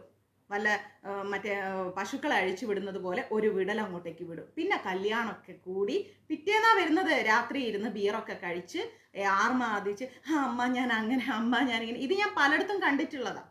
ഈ അമ്മമാരാണ് ഏറ്റവും കൂടുതൽ കുട്ടികളെ വഷളാക്കുന്നത്. എൻ്റെ അടുത്തൊന്നും എൻ്റെ മോൻ്റെ ഒരു കളി നടക്കില്ല കേട്ടോ. അത് അവനും വ്യക്തമാണ്, എന്നെ അറിയുന്നവർക്കും വ്യക്തമാണ്, ശാന്തി മാതാജിക്ക് എക്സ്പെഷ്യലി അത് വ്യക്തമാണ്. അടുത്ത സെക്കൻഡുള്ള ഡോസ് പോവുകയും ചെയ്യും, ഞാൻ ഫോൺ കട്ട് ചെയ്യുന്നതിനേക്കാളും മുന്നേ ഇവിടെ എത്തുകയും ചെയ്യും. അപ്പം അതുകൊണ്ട് തന്നെ കുട്ടികളെ രണ്ടാമത് തെറി വിളിക്കാതിരിക്കുക, ശപിക്കാതിരിക്കുക, മറ്റുള്ളവരുമായിട്ട് കമ്പയർ ചെയ്യാതിരിക്കുക. എൻ്റെ മകന് ഇത്രേ കഴിവുള്ളൂ, എൻ്റെ മോൻ്റെ കഴിവ് ചിലപ്പോൾ മറ്റു കുട്ടികൾക്ക് ഉണ്ടാവില്ല, മറ്റു കുട്ടികൾക്കുള്ള കഴിവ് ചിലപ്പോൾ എൻ്റെ മകന് ഉണ്ടാവില്ല, അല്ലേ? അപ്പം നമ്മൾ എന്ത് ചെയ്യുക, മക്കളെ ആരുമായിട്ട് കമ്പയർ ചെയ്യരുത്. കുഞ്ഞുങ്ങളുടെ മാനസികാവസ്ഥ മനസ്സിലാക്കി, അവരുടെ വയസ്സിനനുസരിച്ച് മനസ്സിലാക്കി, അവർക്ക് എല്ലാം ഓപ്പണായിട്ട് പറയാനുള്ള ഒരു മാനസികാവസ്ഥ നമ്മളുടെ അടുത്ത് ആ ഫ്രീഡം ഉണ്ടാവണം. കുഞ്ഞുങ്ങൾ എന്ത് തുറന്ന് പറയുന്നു എന്ന് കേൾക്കാനുള്ള മനസ്ഥിതി നമുക്ക് ഉണ്ടാവണം. നമുക്ക് ചിലപ്പോൾ പല പ്രശ്നം ഉണ്ടാവും, വീട്ടിലെ ലോൺ ഉണ്ടാവും, ബിസിനസ് ഡള്ളായിട്ടുണ്ടാവും, നാളെ ആർക്കെങ്കിലും കാശ് കൊടുക്കാനുണ്ടാവും, അല്ലെങ്കിൽ സ്വർണം വെച്ചിട്ട് പലിശയ്ക്ക് ആൾക്കാർ വന്നിട്ടുണ്ടെങ്കിൽ 100,000 പ്രശ്നങ്ങളുണ്ടാവും, ഇല്ല എന്ന് പറയുന്നില്ല, ജീവിതമാണ്, ഉണ്ടാവും. പക്ഷെ എന്ത് വേണം, നമ്മുടെ മക്കളുടെ അടുത്ത് നമ്മൾ 1 മണിക്കൂർ ഇരിക്കാനുള്ള മനസ്സ് നമുക്ക് ഉണ്ടാവണം. അവർക്ക് ആവശ്യമുള്ള ഭക്ഷണം നമ്മുടെ കൈകൊണ്ട് നമ്മളെ വീട്ടിലുണ്ടാക്കി കൊടുക്കാൻ നമ്മൾ പഠിക്കണം. അത് നിർബന്ധമാണ്. അവിടെയാണ് കുട്ടികൾ വേറെ രുചികൾ തേടി പോകാതിരിക്കുന്നത്. അവരുടെ ആവശ്യത്തിന്, അതാണ് ഒരു അമ്മയുടെ ധർമ്മം. വീട്ടിൽ നമ്മുടെ കൈകൊണ്ട് ഭക്ഷണം ഉണ്ടാക്കുക എന്നുള്ളതാണ് ഒരു അമ്മയുടെ ധർമ്മം. ഞാൻ ഏത് ലോകത്ത് എവിടെ ഷൂട്ടിങ്ങിന് പോയാലും ശരി, ശാന്തി മാതാജിയോട് ചോദിച്ചു നോക്കിയാൽ അറിയാം, മാതാജി നമ്മളെ വീട്ടിൽ എന്നും വന്ന് പോകുന്ന ഒരാളാണ്. ഞാൻ എൻ്റെ വീട്ടിൽ വന്ന് ഉച്ചയ്ക്കൊക്കെ ചിലപ്പോൾ ലൊക്കേഷനിൽ നിന്ന് കഴിക്കേണ്ടി വരും, ഇല്ലാന്ന് ഞാൻ പറയില്ല, രാവിലെയും കഴിക്കേണ്ടി. പക്ഷേ എൻ്റെ മോനുള്ളത് ഇവിടെ ഉണ്ടാക്കി വെച്ചിട്ടേ ഞാൻ പോകാറുള്ളൂ. ഇവിടെ ബിന്ദു അമ്മയ്ക്ക് കുക്കിംഗ് ഒന്നും അറിഞ്ഞുകൂടാ, അവർ ക്ലീനിങ്ങും മറ്റു കാര്യങ്ങളെയും നോക്കൂ. വിനോദ് പ്രഭുവിന് കുക്കിംഗ് നിറ പരിപ്പേറി മാത്രമേ അറിയൂ, വേറെ ഒന്നും അറിയില്ല. അതുകൊണ്ട് കുക്കിംഗ് എൻ്റെ മാത്രം ഉത്തരവാദിത്തം. ഞാൻ അത് ഇവിടെ ഉണ്ടാക്കി വെച്ചിട്ടേ ഞാൻ പുറത്തു പോകാറുള്ളൂ. ഒരു 1/2 മണിക്കൂർ ലേറ്റ് ആയാലും ഞാൻ അങ്ങനെ ചെയ്യാറുള്ളൂ. അതുപോലെ തന്നെ രാത്രി ഞാൻ ഏത് ലൊക്കേഷനിൽ നിന്ന് വന്നാലും 1 മണിയായാലും ശരി, ഒരു കഞ്ഞിയും ഒരു പയറും എങ്കിലും ഞാൻ കുക്കറിലിട്ട് അടിച്ച് ഒരു കണ്ണിമാങ്ങ അച്ചാറും വെച്ച് കഴിച്ചിട്ടേ ഞാൻ കിടക്കാറുള്ളൂ. കാരണം നമ്മളെ ഒബ്സർവ് ചെയ്യുന്നുണ്ട് നമ്മുടെ മക്കള്. നമ്മൾ എന്ത് ചെയ്യുന്നു അതാണ് നമ്മളെ കുട്ടികളെ ഒബ്സർവ് ചെയ്യുന്നത്, അല്ലേ? കാരണം എൻ്റെ വീട്ടിൽ എൻ്റെ അച്ഛനും അമ്മയും ഇങ്ങനെയായിരുന്നു. രാത്രി 1 മണിക്ക് എൻ്റെ അച്ഛൻ വന്നാലും എൻ്റെ അമ്മ ഭക്ഷണം ചൂടോടെ ഉണ്ടാക്കി എൻ്റെ അച്ഛന് കൊടുക്കുന്നത് കണ്ടാണ് ഞാൻ വളർന്നത്. 1 മണിക്ക് 2 മണിക്ക് എൻ്റെ അച്ഛൻ വന്നാലും അങ്ങനെ. ആ സമയത്ത് ഞങ്ങളെ വിളിച്ചിരുത്തി ഞാനും എൻ്റെ ഏട്ടനും ഉറങ്ങിപ്പോവും. അച്ഛൻ പറയില്ലേ അവർ കഴിച്ചില്ലേ, അമ്മ പറയില്ല, അവർ നിങ്ങൾ വരട്ടെ എന്ന് പറഞ്ഞ് കാത്തിരിക്കായിരുന്നു. അന്നാ വിളിക്ക്, ഉറക്കത്തിൽ നിന്ന് നല്ല ഉറക്കമായിരിക്കും. അപ്പം അച്ഛൻ വിളിച്ച് പോയി മുഖം കഴുകുമെന്ന് പറഞ്ഞിട്ട് ഞങ്ങൾ 4 പേരും ഇരുന്ന് ഭക്ഷണം കഴിച്ചാണ് ഞങ്ങളുടെ കുഞ്ഞുനാളെ ഞങ്ങൾ വളർന്നത്. അതുകൊണ്ട് തന്നെ എൻ്റെ വീട്ടിൽ ഇപ്പോഴും ഇങ്ങനെ തന്നെയാണ്, എൻ്റെ ഈ വീട്ടിലും അങ്ങനെ തന്നെയാണ്. കുറച്ചൊക്കെ പാരൻസും ചേഞ്ച് ആവണം, നിർബന്ധമായിട്ടും ചേഞ്ച് ആവണം. മഞ്ചരീസിലെ ഗുരുകുലത്തിലെ കുട്ടികൾ എനിക്ക് മെസ്സേജ് ഇടുമല്ലോ, പ്രസന്നാമ്മയോട് ചോദിക്കൂ, അല്ലെ ഷൈനി മാതാജിയോട് ചോദിക്കൂ, രേഖ മാതാജിയോട് ചോദിക്കൂ, ജയന്തി അമ്മയോട് ചോദിക്കൂ, അവരെല്ലാം ആ ഗ്രൂപ്പിലെ മെമ്പേഴ്സാണ്. ഞാൻ എവിടെയെങ്കിലും യാത്ര പോയി കഴിഞ്ഞാൽ മാതാജി എത്തിയോ, മാതാജി കഴിച്ചോ, കണ്ണനെ കണ്ടോ എന്ന് ചോദിക്കാറുണ്ട്. എങ്ങനെയാണ് ആ കുഞ്ഞുങ്ങൾക്ക് അങ്ങനെ ഒന്ന് ചോദിക്കാൻ തോന്നിയത്? കാരണം ഞാൻ അവരോട് ഇടപെടുന്ന രീതി അതാണ്. മക്കൾ എവിടെയെങ്കിലും പോണേ, മക്കളെ എവിടെ എത്തി, എന്താ ചെയ്യണേ, പോയി വന്നോ, എന്തായി, നമ്മൾ അവരെ പോലെ ആവുക കുറച്ച് സമയം. അപ്പൊ അവരും നമ്മളോട് കൂടുന്നേ. നമ്മളും പാരൻസും കുട്ടികളും തമ്മിൽ ഒരു അകലം ഇല്ലാതിരിക്കട്ടെ. ഇപ്പോഴത്തെ കുട്ടികൾ എങ്ങനെയാണെന്നറിയോ, പെൺകുട്ടികളൊക്കെ ആൺകുട്ടികളൊക്കെ എങ്ങനെയാണെന്നറിയോ, വീട്ടിൽ ആരെങ്കിലും വരുമ്പം കാലും കയറ്റി മൊബൈലും നോക്കി ഒരുമാതിരി ചാഞ്ഞും ചരിഞ്ഞും സോഫയിലിരുന്ന് വന്ന ആൾക്കൊരു മുഖവും കൊടുക്കാതെ TV നോക്കിയിരിക്കുമ്പോൾ എൻ്റെ ചോദ്യം, ഈ പാരൻസ് എന്തിനാ വീട്ടിലിരിക്കുന്നത്? വീട്ടിലൊരാൾ വരുന്ന സമയത്ത് പാരൻസ് കുട്ടികൾ ഓട്ടോമാറ്റിക്കലി എഴുന്നേൽക്കണം, അല്ലെ? എഴുന്നേറ്റ് ആരാ വരുന്നതെന്ന് വെച്ചാൽ അവരെ റെസ്പെക്ട് ചെയ്യാൻ കുട്ടികൾ പഠിക്കണം. അത് എവിടെ തെറ്റിപ്പോകുന്നു എന്നറിയോ, പാരൻസ് അങ്ങനെ ആവുമ്പോഴാണ് കുട്ടികൾ അങ്ങനെ ആവുന്നത്. അല്ലെങ്കിൽ കാണാം പെൺകുട്ടികൾ ചെറിയ ട്രൗസർ ഇട്ടുകൊണ്ടാണ് വീട്ടിൽ ഓരോ ഗസ്റ്റ് വരുമ്പം കാലിൻ്റെ 3/4 ഭാഗവും കാണിച്ചിട്ട് ട്രൗസറും ഒരു ടീഷർട്ടും മുടി ഇവിടെ എന്തോ ഒരു ആലസ്യത്തിൽ ഒരു ക്ലിപ്പ് ഇട്ടിട്ട്, അമ്മയാണെങ്കിലോ രാവിലെ കുളിക്കുകയല്ലോ ഒരു നൈറ്റി ഇട്ടിട്ട് ഒരു ക്ലിപ്പ് ഇട്ടുകൊണ്ട് അമ്മയും നിൽക്കും. ഇത് കണ്ട് വളരുന്ന പെൺകുട്ടി എന്താ ചെയ്യാം? രാവിലെ കുളിയില്ല, ഒരു ടീഷർട്ടും ഒരു കുഞ്ഞു ട്രൗസറും ഇട്ടിട്ട് ആൾക്കാർ വരുന്ന മുമ്പിൽ ഹലോ ഹായ് അങ്ങനെ ഇങ്ങനെ. എന്താ മലയാളീസ് അല്ലേ നമ്മളാരും? മലയാളം നമുക്ക് പച്ചയ്ക്ക് പറയാൻ അറിഞ്ഞൂടെ? ഇംഗ്ലീഷ് മലയാളം വായിക്കാനും എഴുതാനും അറിയില്ല. അത് പറയുമ്പോഴത്തേക്ക് അങ്ങ് എവിടെയോ എത്തിപ്പോയി, എന്തോ വലിയ ക്രെഡിറ്റാ തലയിൽ വെക്കുന്നത്. മാതൃഭാഷ അറിയില്ല എന്ന് പറഞ്ഞാൽ അത് സ്വന്തം അമ്മയെ അറിയില്ല എന്നാണ് എൻ്റെ അഭിപ്രായം. ജന്മം നൽകിയ അമ്മയെ അറിയില്ല എന്നുള്ളതാണ് എൻ്റെ ഓപ്പൺ ആയിട്ടുള്ള അഭിപ്രായം. മാതൃഭാഷ പഠിച്ചിരിക്കണം. അമേരിക്കയിൽ നിന്ന് ആൾക്കാർ വന്നിട്ട് ഇവിടെ മലയാളം പഠിക്കാൻ ശ്രമിക്കണം. കേരള മണ്ണിൽ ജനിച്ച നമ്മൾക്ക് മലയാളം കുരച്ചു കുരച്ച് അറിയാം. എന്തിനാ അത്? ഇതൊന്നും എന്റർടൈൻ ചെയ്യരുതെന്നാണ് എൻ്റെ അഭിപ്രായം. 100% മാതൃഭൂമിയും പെറ്റ അമ്മയും മണ്ണും മറന്ന് ജീവിക്കാൻ പാടില്ല. സീരിയസ്ലി പാടില്ല. കുട്ടികളെ വീട്ടിലുണ്ടെങ്കിൽ അവരെ കൊണ്ട് വിളക്ക് വെപ്പിക്കാൻ നമുക്ക് കഴിയണം. അവരെ കൊണ്ട് നമ്മൾ എന്ത് ചെയ്യണം? നിർബന്ധമായിട്ടും വിളക്ക് വെപ്പിക്കണം. അതുപോലെ തന്നെ അവരെ കൊണ്ട് നമ്മളെ വീട്ടിലെ ഉത്തരവാദിത്തങ്ങൾ, നമ്മളുടെ കയ്യിൽ എത്ര പൈസയുണ്ട്, നമ്മൾ ഏത് അവസ്ഥയിലാണ് ജീവിച്ചു പോകുന്നതെന്ന് കുഞ്ഞിലെ കുട്ടികളെ ട്രെയിൻ ചെയ്യാൻ പഠിപ്പിക്കണം. ഇവിടെയാണ് ഒരു പാരന്റ് രക്ഷിതാവ് ആവുന്നത്. ഞാൻ ഇപ്പോഴും എൻ്റെ അമ്മയോടോ എൻ്റെ അച്ഛനോടൊക്കെ ഞാൻ പറയും, എനിക്ക് ഒരു 3000 രൂപ അയച്ചു തരുമോ, അല്ലെങ്കിൽ 1000 രൂപ അയച്ചു തരും. ചിലപ്പോൾ ഞാൻ കൊടുക്കും, ചിലപ്പം കൊടുക്കില്ല. എന്നാലും എൻ്റെ അമ്മ ചോദിക്കില്ല. ലാസ്റ്റ് ഡേ എൻ്റെ അമ്മ എനിക്ക് അയച്ച മെസ്സേജ് എന്താണെന്നറിയോ? അമ്മ എന്തിനാ വിഷമിക്കുന്നത്? അമ്മയും അച്ഛനും അങ്ങനെ ഒറ്റയ്ക്കാക്കുമോ? നോക്കൂ, അതിനേക്കാൾ വലിയ സംരക്ഷണം എന്താ ഉള്ളത്? അതിനേക്കാൾ വലിയൊരു മോട്ടിവേഷൻ വാക്ക് എന്താ ഉള്ളത് ഈ ലോകത്ത്? അപ്പൊ അതുകൊണ്ട് തന്നെ നമ്മൾ എന്ത് ചെയ്യണം? നമ്മൾ വളർത്തേണ്ട ഒരു രീതിയുണ്ട്. ഇന്ന് രാവിലെ എൻ്റെ അച്ഛൻ എനിക്ക് അയച്ച മെസ്സേജ് എന്താ അറിയോ? കൃഷ്ണന്റെ ഇത് കാണിച്ചിട്ട്, കൃഷ്ണനെ അറിയുന്നവർ ആരും ഭയപ്പെടില്ല. അതിൽ വലിയൊരു ഡെപ്ത് ഉണ്ട്. ഞാൻ ഒറ്റ മെസ്സേജ് അച്ഛനോട്, അച്ഛാ ഞാൻ ഭയപ്പെടില്ല, കാരണം ഞാൻ അച്ഛൻ്റെ മോളാ എന്നും പറഞ്ഞിട്ട്. അങ്ങനെ ഓരോ ചുവടിലും അവരുടെ സംരക്ഷണം, അവരുടെ ചേർത്ത് പിടിക്കൽ അതുണ്ട്. അതാണ് ഒരു അച്ഛൻ അമ്മ മക്കൾ തമ്മിലുള്ള ഒരു ആത്മബന്ധം എന്ന് പറഞ്ഞാൽ. ആ ആത്മബന്ധമാണ് നമ്മുടെ നാട്ടിൽ നിന്ന് നഷ്ടപ്പെടുന്നത്. ആദ്യം ആ ആത്മബന്ധം ഉണ്ടാക്കിയെടുക്ക്. മക്കൾ തെറ്റ് ചെയ്താൽ തെറ്റാണെന്ന് ചൂണ്ടിക്കാണിക്കാനുള്ള ചങ്കുറപ്പ് രക്ഷിതാക്കൾക്ക് ഉണ്ടാവണം. അല്ലാതെ അയ്യോ അതെന്റെ മോനെ മറച്ചു വെക്കാം, മറച്ചു വെക്കലാണ് കുട്ടികളെ നാളെ ഏറ്റവും വലിയ ക്രിമിനൽസ് ആക്കി മാറ്റുന്നത്. അതുപോലെ മകനോ മകളോ കല്യാണം കഴിച്ചാൽ, ഈ പെൺകുട്ടികൾ കല്യാണം കഴിച്ചാൽ അവരെ വീട്ടിൽ താമസിപ്പിക്കാനുള്ള ഒരു മാനസികാവസ്ഥ നമ്മൾ ജന്മം നൽകിയ അമ്മമാർക്ക് ഉണ്ടാവണം. മകന്റെ ഭാര്യ കയറി വന്നു കഴിഞ്ഞാൽ മകന്റെ ഭാര്യയെ മകന്റെ ഭാര്യയായിട്ട് കാണാതെ എൻ്റെ മകന്റെ ഭാര്യ എന്നുള്ളത് എൻ്റെ മകളാണെന്നുള്ള ഒരു ബോധം സ്ത്രീകൾക്ക് ഉണ്ടാവണം. അമ്മയും അമ്മായിയമ്മയല്ല, അതെൻ്റെ മകളാണ്. ഞാൻ എൻ്റെ മകന് ജന്മം നൽകിയതുപോലെ ഒരമ്മ ജന്മം നൽകി സ്നേഹത്തോടെ വളർത്തിയ ഒരു മകളാണ്. ആ മകളെയും ഞാൻ അതുപോലെ ചേർത്ത് പിടിക്കട്ടെ എന്ന മനോഭാവത്തിൽ ചേർത്ത് പിടിച്ച് കുഞ്ഞു പോരായ്മകൾ കയറി വരുന്ന പെൺകുട്ടികൾക്ക് ഉണ്ടാവും, സ്വാഭാവികം. അവര് ആള് മാറി, വീട് മാറി, സാഹചര്യങ്ങൾ മാറി, അവസ്ഥകൾ മാറിയിട്ട് കയറി വരുന്നതാണ്. അപ്പൊ അവരെ മെല്ലെ മാറ്റിയെടുത്ത് സ്നേഹത്തിന്റെ ഭാഷയിൽ നമ്മൾ മാറ്റിയെടുക്കുക. കുഞ്ഞു തെറ്റുകൾ അവരെ നേരെ കാണാതിരിക്കുക. അത് വലുതാക്കി വീട്ടിലെ ആൺകുട്ടികളോട് പറഞ്ഞ് അവർ തമ്മിൽ പ്രശ്നം ഉണ്ടാക്കി അവരെ തമ്മിൽ അകറ്റാനല്ല അമ്മായിയമ്മമാര് ശ്രമിക്കേണ്ടത്. ഇങ്ങനെയുള്ള കുറേ കാര്യങ്ങൾ ശരിയാക്കിയാൽ ഞാൻ പറയുന്നു സമൂഹത്തിലെ ക്രൈംസ് ഒരുവിധം നമുക്ക് കുറഞ്ഞു കിട്ടും. എല്ലാ വീടുകളും കുറച്ചും കൂടി എന്താവും, കുറച്ച് മാനസികമായിട്ട് ആ വീടുകളൊരു ഐക്യം ഉണ്ടാക്കിയെടുക്കണം. അങ്ങനെ ഉണ്ടാക്കിയെടുത്ത് സ്വസ്ഥമായി സ്വതന്ത്രമായി ജീവിച്ചു പോവുക. ഇങ്ങനെയുള്ള ക്രൈംസ് ഒക്കെ കേൾക്കാതിരിക്കുക എന്നുള്ളതാണ്. കേൾക്കുമ്പോൾ തന്നെ തല പെരുത്ത് വരുന്ന ആ കുഞ്ഞിന്റെ മുഖം മനസ്സെന്നേ പോണില്ല. എന്തൊരവസ്ഥയാണ് ആ കുട്ടിയുടെ അവസ്ഥ. അത് കൈ നീട്ടുന്നത് കണ്ടിട്ടുണ്ടല്ലോ, ചങ്ക് കത്തിപ്പോവാ. ഉച്ചയ്ക്ക് ചോറുണ്ണാനിരുന്നപ്പോ ആ കുഞ്ഞിന്റെ മുഖം ഓർമ്മ വരുന്നതേമേ, അത് മരിച്ചു കിടന്നിട്ടും ഈ മഹാഭാവി അതിന്റെ വായിൽ ചോറ് ഊത്തി കയറ്റിയല്ലോ എന്ന് ആലോചിക്കും. അതൊക്കെയാണ് ഓർമ്മ വരുന്നത്. കിടന്നിട്ട് കുറെ ഞാൻ ഒരു 2 മണിക്കൂർ ഉച്ചയ്ക്ക് കിടന്നത് അങ്ങോട്ട് തിരിഞ്ഞു കിടക്കുന്നു, ഇങ്ങോട്ട്. കാരണം കിടന്നപ്പോൾ കുറച്ചേരം മൊബൈൽ നോക്കി, മഞ്ജരീസിന്റെ പേജ് നോക്കിയപ്പോഴത്തേക്ക് എങ്ങനെയോ ഈ റീല് കയറി വന്നു. ഇങ്ങനെ ഞാൻ ചിന്തിക്കുക, എന്താ പറയുക, ഈ കൊച്ചി എത്ര ആൾക്കാർ കുഞ്ഞുങ്ങളില്ലാതെ ജീവിക്കുന്നു ഭഗവാനെ. അവർക്ക് ആർക്കെങ്കിലും ഈ പാവത്തിനെ കൊടുത്തിരുന്നെങ്കിൽ, അത് അവിടെ എവിടെയെങ്കിലും കിടന്ന് ജീവിച്ചു. റോട്ടിൽ ഈ തെരുവിൽ ഭക്ഷണം കൊടുക്കാൻ പോകുമ്പോൾ തെരുവിലുള്ള അമ്മമാര് കുഞ്ഞുങ്ങളെ ചേർത്ത് പിടിക്കണ്ടല്ലോ. ഞാൻ അത് ആലോചിച്ചു. ഓരോ അമ്മമാര് ഇങ്ങനെ പട്ടിണി വയറൊട്ടിയാലും അവരിങ്ങനെ ചേർത്ത് പിടിച്ച് വളർത്തുന്ന ആ മാതൃത്വം പോലും ഈ പിശാചിനുണ്ടായില്ലല്ലോ എന്നാണ് ഞാൻ ആലോചിക്കുന്നത്. വളരെ മോശമായി പോയി, വളരെ മോശം. അത്രയും വലിയ ഫാമിലി, അതാണ് അതിൻ്റെ ഏറ്റവും വലിയ രസം. മുത്തശ്ശനുണ്ട്, മുത്തശ്ശിയുണ്ട്, അമ്മാവനുണ്ട്, അമ്മായിയുണ്ട്, എല്ലാവരും ഉണ്ട്. ഒരു പിഞ്ചു പൈതലിന്റെ ജീവൻ രക്ഷിക്കാൻ പറ്റിയില്ല. എല്ലാവരും അവരവരുടെ സ്റ്റേറ്റ്മെന്റ് പറഞ്ഞു കഴിഞ്ഞു.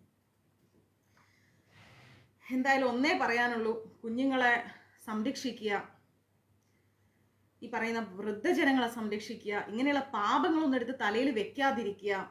ഒരു ജയിൽവാസം കൊണ്ടൊന്നും തീരുന്നതല്ല ഈ ചെയ്തു കൂട്ടുന്ന പാപങ്ങൾ. ജന്മാന്തരങ്ങൾ അനുഭവിക്കാൻ വേണ്ടിയിട്ട് ഭഗവാൻ നിശ്ചയിക്കും പാപങ്ങൾ. മനസ്സിലായി? ആ കഷ്ടതകൾ, ആ കർമ്മഫലം ഭഗവാൻ നിശ്ചയിക്കും. അത് താങ്ങാൻ കഴിയില്ല. എന്ത് ചെയ്യുന്നു അത് തിരിച്ചനുഭവിക്കേണ്ടി വരും. റബ്ബർ പന്ത് മതിലടിച്ച പോലെ തിരിച്ചു വരും. അതുകൊണ്ട് അതൊക്കെ ഒന്ന് മാറ്റുക. വീട്ടിലുള്ള പെൺകുട്ടികളെ മര്യാദയ്ക്ക് വളർത്തുക. 8 മണി 9 മണി വരെ കുട്ടികളെ കിടത്തി ഉറക്കാതിരിക്കുക. ഫസ്റ്റ് ഓഫ് ഓൾ എനിക്കത് കാണുന്നതേ ഇങ്ങനെ എന്താ പറയാ, പെരുത്ത് കയറും കാലേ കൂടി. സാത്വികം അങ്ങ് പോവും. വാ തുറന്ന് എന്തെങ്കിലും അനാവശ്യം പറയണമെങ്കിൽ അടുത്തത് വായന്ന് നല്ലത് പൊട്ടിക്കണം. ഈ മേലാൾക്ക് പറയുന്നത് എന്ന് പറഞ്ഞ് വലിയ മഴ എടുത്ത് തലയ്ക്ക് വെട്ടാന്നല്ല പറഞ്ഞത്. ചെറിയ ചെറിയ ഇങ്ങനെയുള്ള ഞൊട്ടുകൾ ശിക്ഷകൾ കൊടുക്കുക. ആ ഒരു റെസ്ട്രിക്ഷൻസിൽ തന്നെ കുട്ടികളെ വളർത്തുക. തെറി പറയാതിരിക്കുക കുട്ടികളെ. തല്ലരുത്, തല്ലുന്ന് പറഞ്ഞ് പേടിപ്പിക്കുക. ഞാൻ ഇന്ന് വരെ എൻ്റെ സഞ്ജുവിനെ തല്ലിയിട്ടില്ല, ഇതുവരെ തല്ലിയിട്ടില്ല. നല്ലത് കിട്ടും നിനക്ക് എന്നോട്, ഇതേ ഞാൻ പറയും. ഒറ്റ വാക്കേ ഞാൻ പറയും. വെറുതെ എന്നെ കൊണ്ട് പറയിപ്പിക്കേണ്ട സഞ്ജു, നല്ലത് കിട്ടും, എൻ്റെ സ്വഭാവം മാറും. അത് സോറി സോറി സോറി സോറി അവൻ ആദ്യം പറയില്ല, mummy mummy mummy mummy please please please sorry, ഞാനൊന്നും ചെയ്യാൻ ഒന്നും പറയാനില്ല, ജോലി ചെയ്ത് ജോലി ചെയ്ത് ജോലി, ഞാനൊന്നും പറയാൻ വരുന്നില്ല. അറിയാം ശാന്തി മാതാജി ലൈനിലുണ്ടെങ്കിൽ ഇപ്പൊ പറയും, എൻ്റെ വീട്ടിൽ എൻ്റെ മകന്റെ ഭക്ഷണം എൻ്റെ മകനാണ് ഉണ്ടാക്കുന്നത്. അറിയാമോ നിങ്ങൾക്ക്? അവനാ ഉണ്ടാക്കുന്നത്. ഞാൻ അവന് കുക്കിംഗ് പഠിപ്പിച്ചു കൊടുത്തിട്ടുണ്ട്. ഞാൻ ഇല്ല എന്നാണെങ്കിൽ കിച്ചണിൽ കയറി കുക്ക് ചെയ്യുക. സുഖി കുകിയൊന്നും ഇവിടെ നടക്കൂല. ആരെങ്കിലും ഒക്കെ വഴിയിൽ വെച്ചിട്ട് പാതി തിന്നിട്ട് തുപ്പിയിട്ടൊക്കെ നമ്മളെങ്ങനെ അറിയും? ഉണ്ടാവും, നടക്കില്ല. നിനക്ക് ആവശ്യമുള്ള എല്ലാ സാധനങ്ങളും വീട്ടിലുണ്ട്, നിനക്ക് കുക്ക് ചെയ്യാന്ന് പറഞ്ഞിട്ട് എൻ്റെ വീട്ടിൽ അവനാ ഭക്ഷണം ഉണ്ടാക്കുന്നത്. അവനാവശ്യമുള്ളത്, അവൻ്റെ ബെഡ്റൂമൊക്കെ ക്ലീൻ ചെയ്യുന്നതും അവൻ്റെ തുണി വാഷ് ചെയ്യുന്നതൊക്കെ അവൻ തന്നെ. എന്താ കുഴപ്പം? ചെയ്യട്ടെ, അങ്ങനെ ചെയ്ത് പഠിക്കട്ടെ. നാളെ അവനൊരു കല്യാണമൊക്കെ കഴിച്ച് അവനൊരു ഭാര്യ വന്നാൽ പെട്ടെന്ന് ആ കുട്ടി ഒന്ന് വയ്യാതെ കിടക്കുകയാണ്, അല്ലെങ്കിൽ വല്ല തലവേദന എടുത്ത് കിടക്കുകയാണ്, അല്ലെങ്കിൽ ഒന്ന് ജോലിക്ക് പോയി ലേറ്റ് ആവാണ് വരാൻ, എന്തെങ്കിലും ഉണ്ടെങ്കിൽ നിനക്കും കൂടി വീട്ടിലെ കാര്യങ്ങൾ ചെയ്യാലോ. അത് അതിൻ്റെ മാത്രം ഉത്തരവാദിത്തമല്ലല്ലോ. അതുകൊണ്ട് തന്നെ എൻ്റെ മോനെ ഞാൻ അങ്ങനെയാണ് വളർത്തുന്നത്. അതുകൊണ്ടാണ് ഞാനിത് നിങ്ങൾക്ക് തിരിച്ചു തരാൻ. വെട്രിവേൽ എന്ന് പറയുന്ന ശാന്തി മാതാജിയാണ്. മാതാജി എന്നും നമ്മളെ വീട്ടിൽ വരുന്നതാണ്.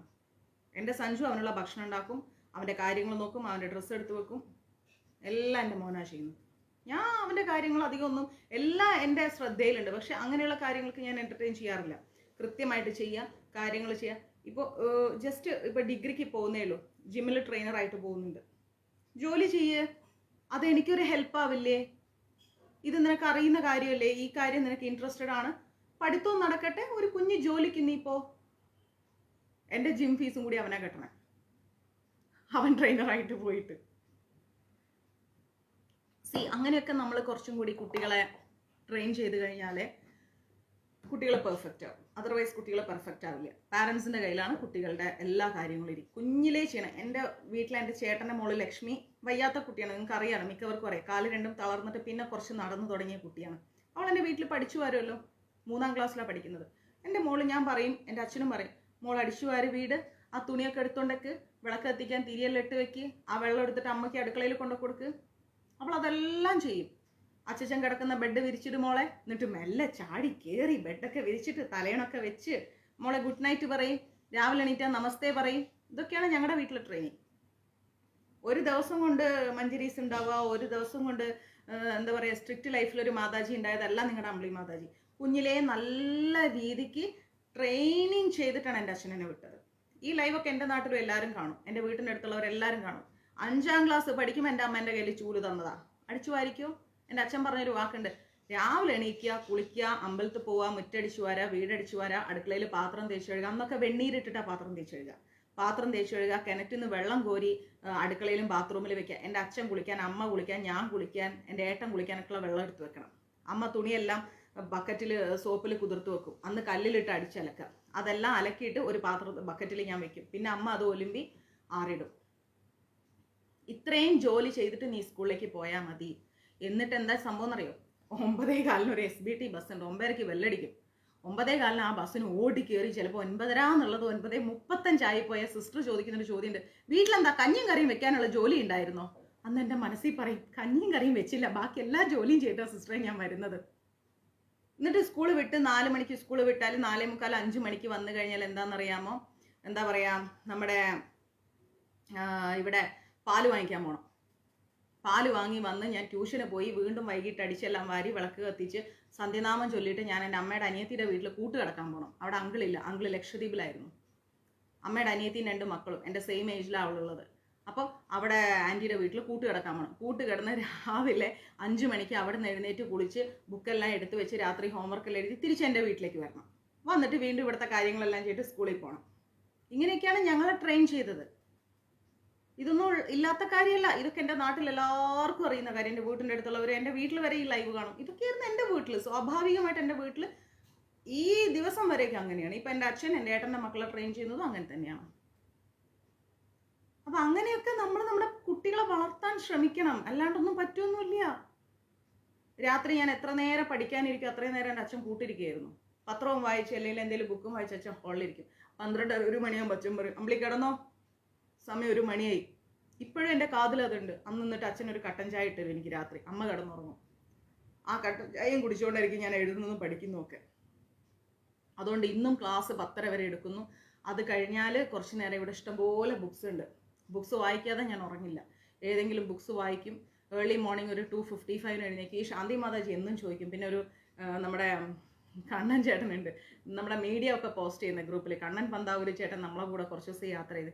എന്താ ഉറക്കമില്ലാത്ത മാതാജി, എന്തൊരു ഉറക്കം, 4 മണിക്കൂർ ഉറങ്ങുന്നത്. 12:30 1 മണിയോടെ മാതാജി കിടക്കുന്നില്ല. ഞാൻ പറഞ്ഞു, ഇത് കുഞ്ഞിലേ ശീലിച്ചു പോയപ്പാ, എന്ത് ചെയ്യാൻ പറ്റും, അങ്ങനെയായി. പക്ഷെ ഞാൻ ഫിറ്റാണ്, ഒന്നും എനിക്ക് കുഴപ്പമില്ല, ഹെൽത്തി, ഞാൻ ഫിറ്റാണ്. രാവിലെ ഉച്ചയ്ക്കൊക്കെ ഇപ്പോൾ കുറേ ഷൂട്ട്, ഡബ്ബിങ്, അത് ഇത്, യാത്ര, തമിഴ്നാട്ടിലെ ചൂടൊക്കെ ആകുമ്പോൾ ഒന്ന് ഉച്ചയ്ക്ക് കുറച്ച് നേരം ഉറങ്ങണമെങ്കിൽ 1 മണിക്കൂറൊക്കെ ഞാൻ കിടന്നുറങ്ങും.